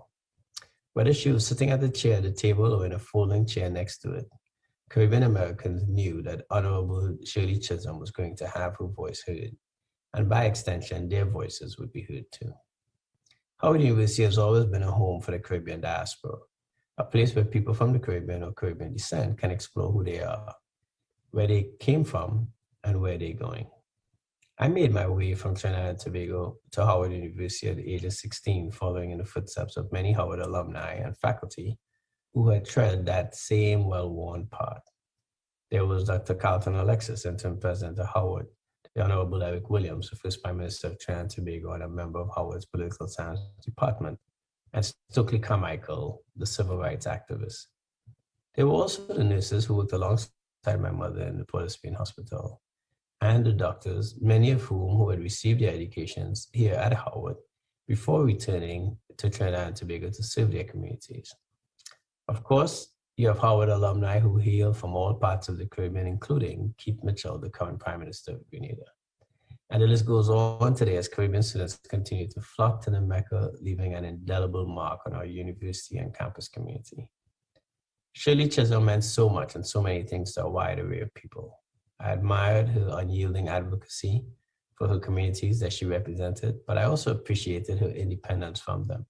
She was defined by where she came from, but she was also determined to be defined by what she made of herself, going her own way in this very complicated world. These are the traits that she inspired and cultivated within Kamala Harris. And Kamala Harris has in turn inspired others to develop and adopt those same characteristics. While Kamala Harris's vice presidential election was historic because of the communities she represents, we should not overlook her personal and individual attributes that enable her success, that include her unique charisma, intellect, and experience. It was her drive and dedication that propelled her to achieve extraordinary levels of excellence in all her life's pursuits. And it is these characteristics that those who strive to be like her will seek to replicate in themselves. Today's Howard students, especially those who admire Kamala Harris, owe a tremendous debt of gratitude to Shirley Chisholm as well. Whether they invoke her name or not, whether they know her name or not, they are standing on her shoulders too. As much as any other figure in American history, Shirley Chisholm is deserving of recognition and remembrance. It would be to the benefit of each of us individuals and to society as a whole to internalize and act out her legacy.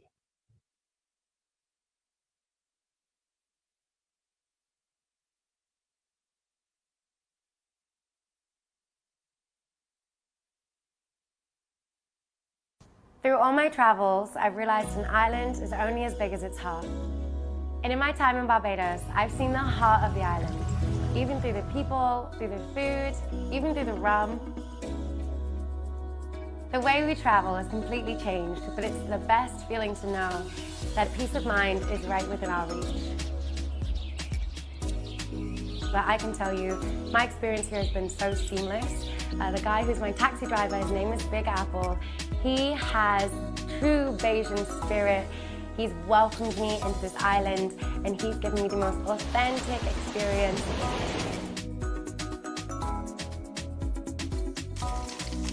When it comes to Bayesian food, I am obsessed with breadfruit cuckoo. This has no business tasting this good. So I got to try breadfruit cuckoo for the first time on Peg Farm. I had a really good time going to check out the rum tours. If you are a fan of rum punch or just rum cocktails in general, you're gonna have a really good time on that tour.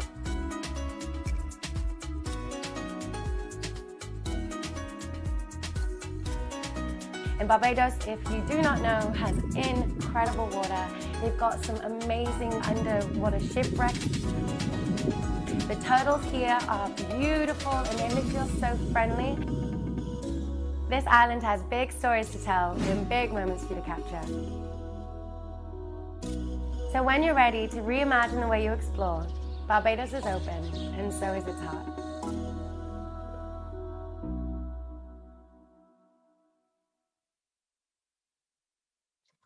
Hi folks, we're back again.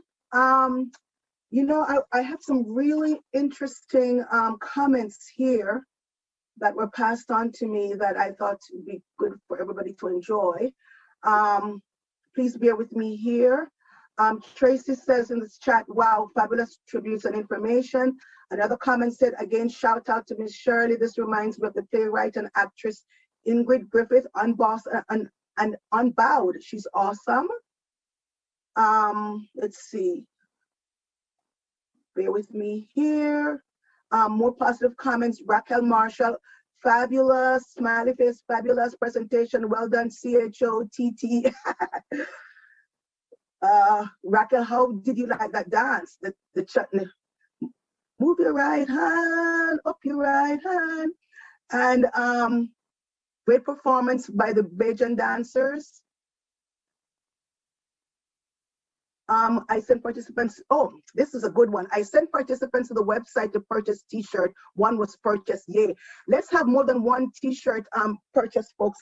These t-shirts are actually, proceeds will be going to the Shirley Chisholm Institute, the Shirley Chisholm Cultural Institute. There's after June, there's a whole big bring your folding chair campaign that they'll be launching along with CHO and other partners, including Bayesians and Friends of Bayesians and Friends for Health and Education.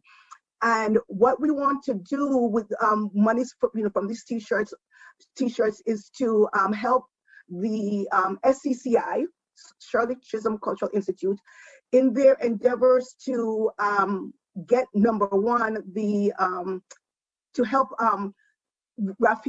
Senator Raphael Warnock and Yvette and Congresswoman Yvette Clarke in their efforts to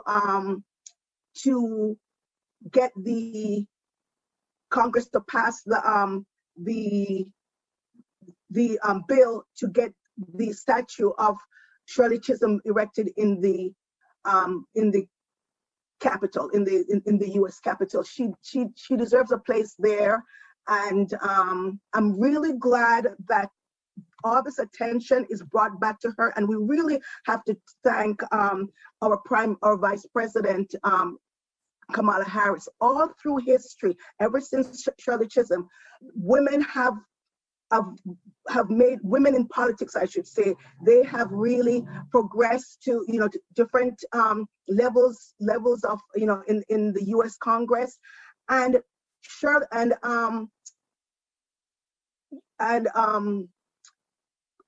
Vice President Harris has been the only one. There are exceptions. There's Barbara Lee. Congresswoman Barbara Lee is fantastic. Yvette Clarke, but Vice President Kamala Harris was the first one on a national level to acknowledge Shirley Chisholm's legacy and what she has done, not just for Black women, but for all women. she was one of the co-founders of the Congressional Women Caucus, the Congressional Black Caucus. She was one of the co-founders of the National Organization of Women. One of the things that Shirley Chisholm said that I've seen in one of her speeches, and I listen to it over and over, it makes me chuckle a lot, because I like to chuckle, but it makes me chuckle. She said in this interview that she said that, you know, I didn't have any problems with, it wasn't because I was Black. It was no problem with my color. I had problem with those men, whether they're Puerto Rican men or white men or Black men. They just didn't want me around. They would have meetings. They would not invite me, but I would show up, and they'd wonder what I'm doing here. And she would say, you know what? It wasn't me that they were afraid of. It was my mouth.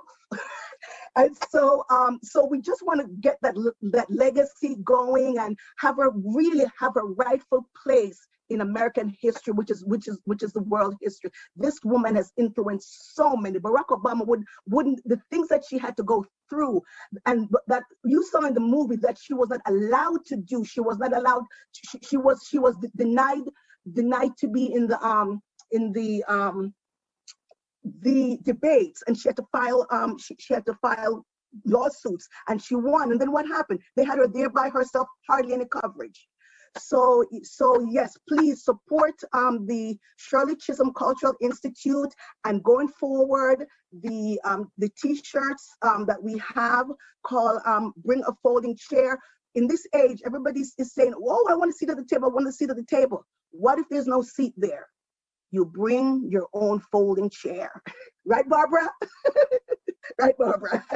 So yes. So there were others here, but since over time, I've taken up so much of my time because I get too passionate when I talk about Shirley Chisholm and the Shirley Chisholm Institute. And but the next person that we're gonna have is, and you have to help me, pardon me if I pronounce her name incorrectly. Because she is Zimbabwean American, and unfortunately, as Americans or English-speaking people, we don't take time to learn other, non-English names. So please bear with me. Her name is Danae Gurria. Danae is an actress. She is she's best known for playing the role of Okayi in the Marvel Cinematic Universe. You remember her from Black Panther. She's she was the lead warrior woman, fierce warrior woman, and she is also scheduled. She was also in The Walking Dead, and she is slated to have the leading role playing Shirley Chisholm in the upcoming film, the Fighting Shirley Chisholm. You can Google it and hear more about it, but I think right now they're in development because of COVID. They had to put things on hold, but hopefully it will be back and in production very soon. Danae, so ladies and gentlemen, Danae Gurria. I hope I pronounced that right. Hey everyone, I am so excited to be a part of this celebration of the indomitable, the incomparable Shirley Chisholm. I have been such an admirer of hers for so long. She's been such a source of inspiration for me. I remember the first time I saw the government building named after her right here in New York City, and what pride that filled me with, that a Black woman had created such a legacy, and at such a time. She was someone who defied racism and sexism and defied their very existence and said, why not me? And that the pride and the knowledge, the self-possession that she had, I know came from the fact that she, as a daughter of immigrants like myself, but she being from Barbados, and I've seen the pride and the self-possession that people from Barbados have when I was there. And I love that she brought that into her American legacy and really defied any concepts of her being any less than. And that was something where the idea of bring a folding chair, because we know that the table is not set with us in mind, but we can define the space and break the barriers and set the table. And that is what she did long ago, but it still resonates as something so important for women of today. And we see the beautiful resonances of this amazing work that she did through our astounding new Vice President, Kamala Harris, who's also a daughter of immigrants and also the daughter of the Caribbean. And I just really am so proud and thankful to be able to see these women's legacy and see how it has resonated in women like myself and all the women and girls coming behind them. So indeed, it is about bringing our folding chair. Racism and sexism try to block us out, but as Shirley showed us, they ain't standing a chance. So thank you so much, and I just really wish I was there to celebrate with you all in person. But let's definitely lift her up and continue to lift her up. Her legacy is unquestionable, undeniable, and indomitable. Thanks so much. I would like to thank the Caribbean Heritage Organization for asking me to help celebrate two remarkable daughters of the Caribbean. On hearing the names Shirley Chisholm of Guyanese and Bajan heritage and Kamala Harris of Jamaican heritage, we swell with pride.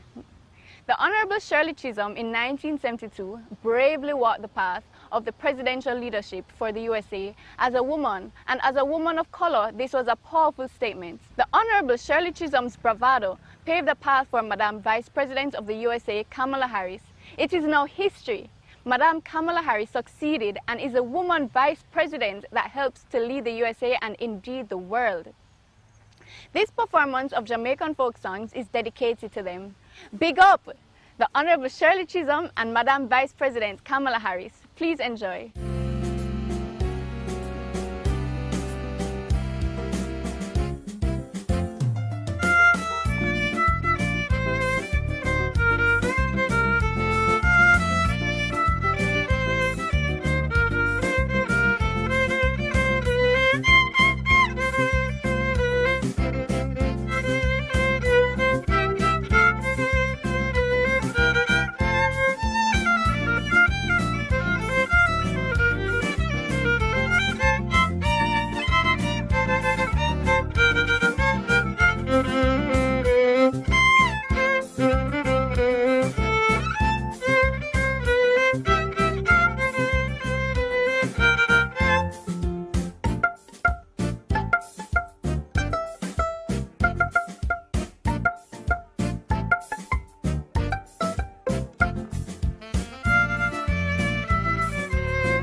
Hello, my name is Dean Fenton, and I am the U.S. Director of Tourism for the Antigua and Barbuda Tourism Authority. And it is with great pride that I introduce the world's famous Kane Mason siblings doing their rendition of Bob Marley's Redemption song. Do enjoy. Thank you.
Wow.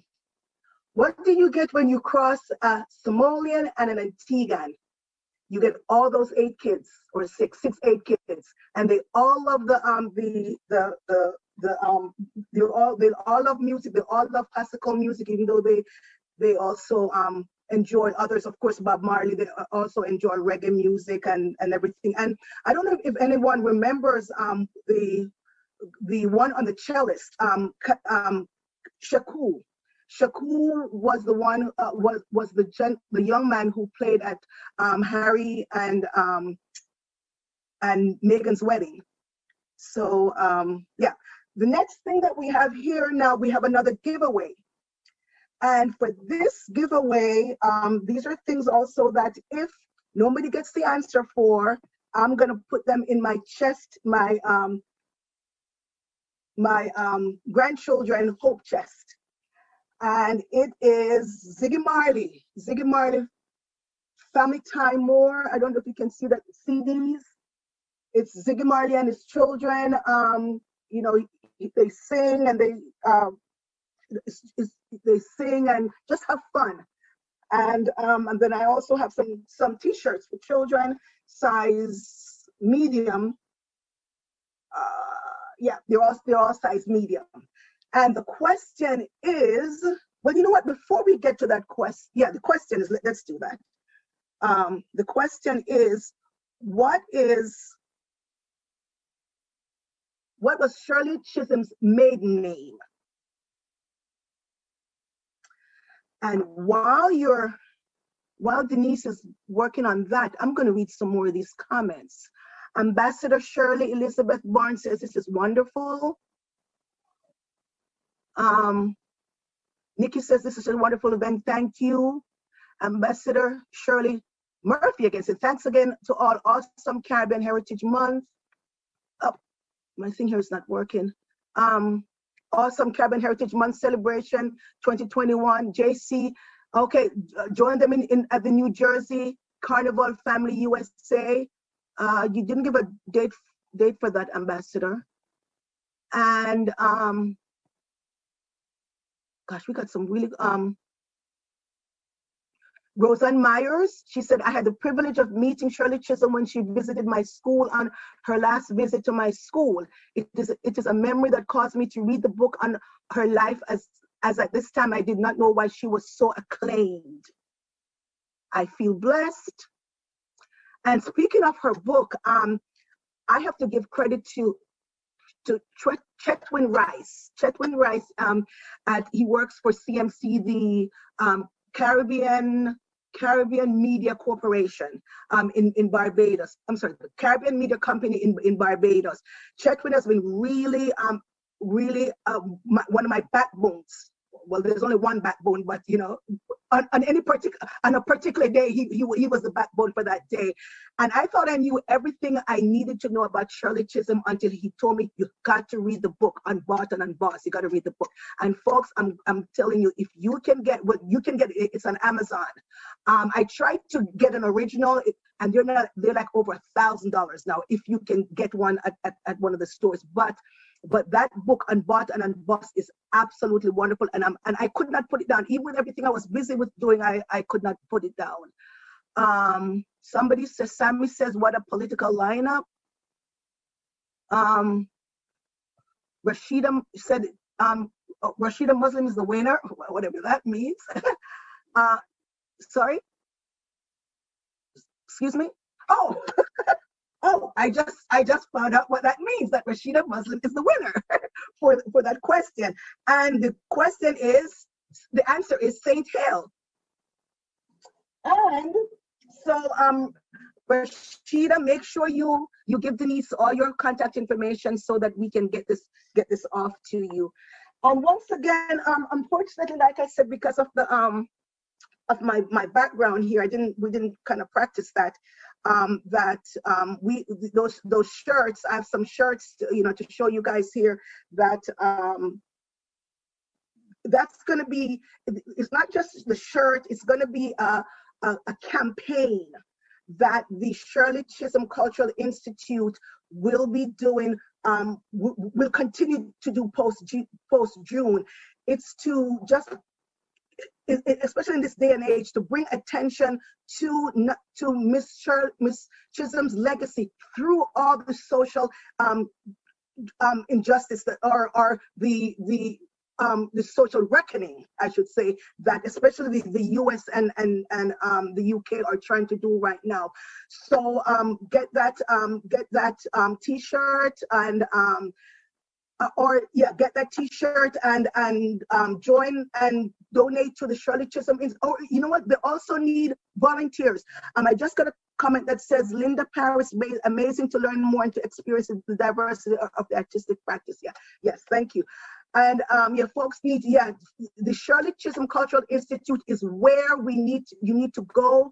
Plug in with them. They always need volunteers because we need to highlight Shirley Chisholm and the work that she's done. And they have some wonderful things coming up with this Bring a Folding Chair campaign. And as you know, as you see on the T-shirts, there's a space between Miss Chisholm and our Madam Vice President. That's because in between there's all these other people that have that she has paved the way for, and she's still leading them, and through her legacy at the Shirley Chisholm Cultural Institute, which, like I said, CHO is very honored to be working with them post-June to get the word out about Miss Chisholm, because I know this term has been used a lot, woke, being a woke, and I don't like it, but unfortunately that's the only term I can think of, is that we here in the US, we are awoke. We know now who the real heroes are,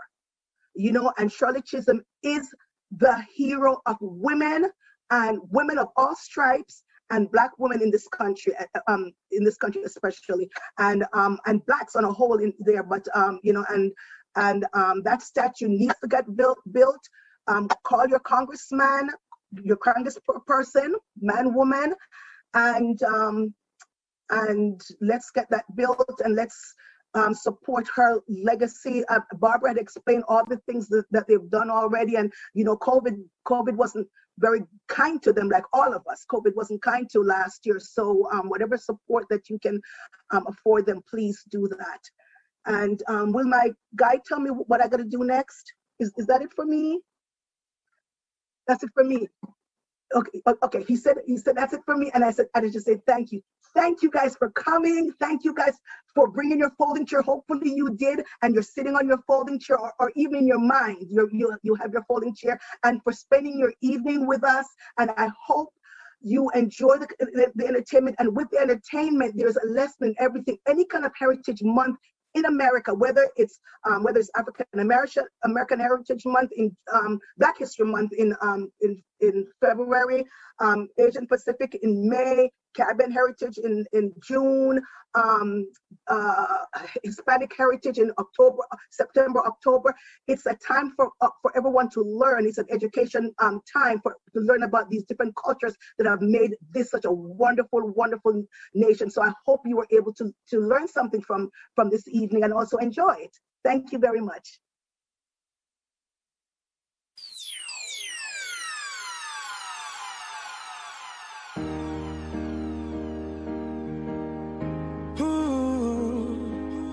Natural beauty,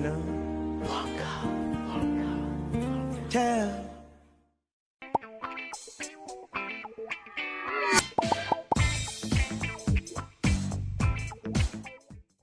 We work to make communities safer by essentially looking at the structures in the community that contribute greatest to social capital building. Try to reinforce, build, and establish those structures in a way that the community can sustain their own safety and own their own peace. When we say, for instance, we're doing a zinc fence removal program, what we're really doing is improving the line of sight. If you're on the street and you can see better what is behind the fences, then as you walk along the street or children play on, etc., you're able to contribute to crime prevention. We believe, in terms of our mandate and our responsibility, that by making communities safer, we can make Jamaica safer.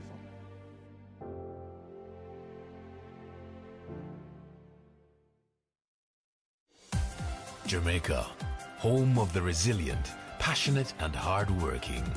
A people and a nation who have achieved and defied all odds, working to keep their economy growing, their country thriving, from investments made in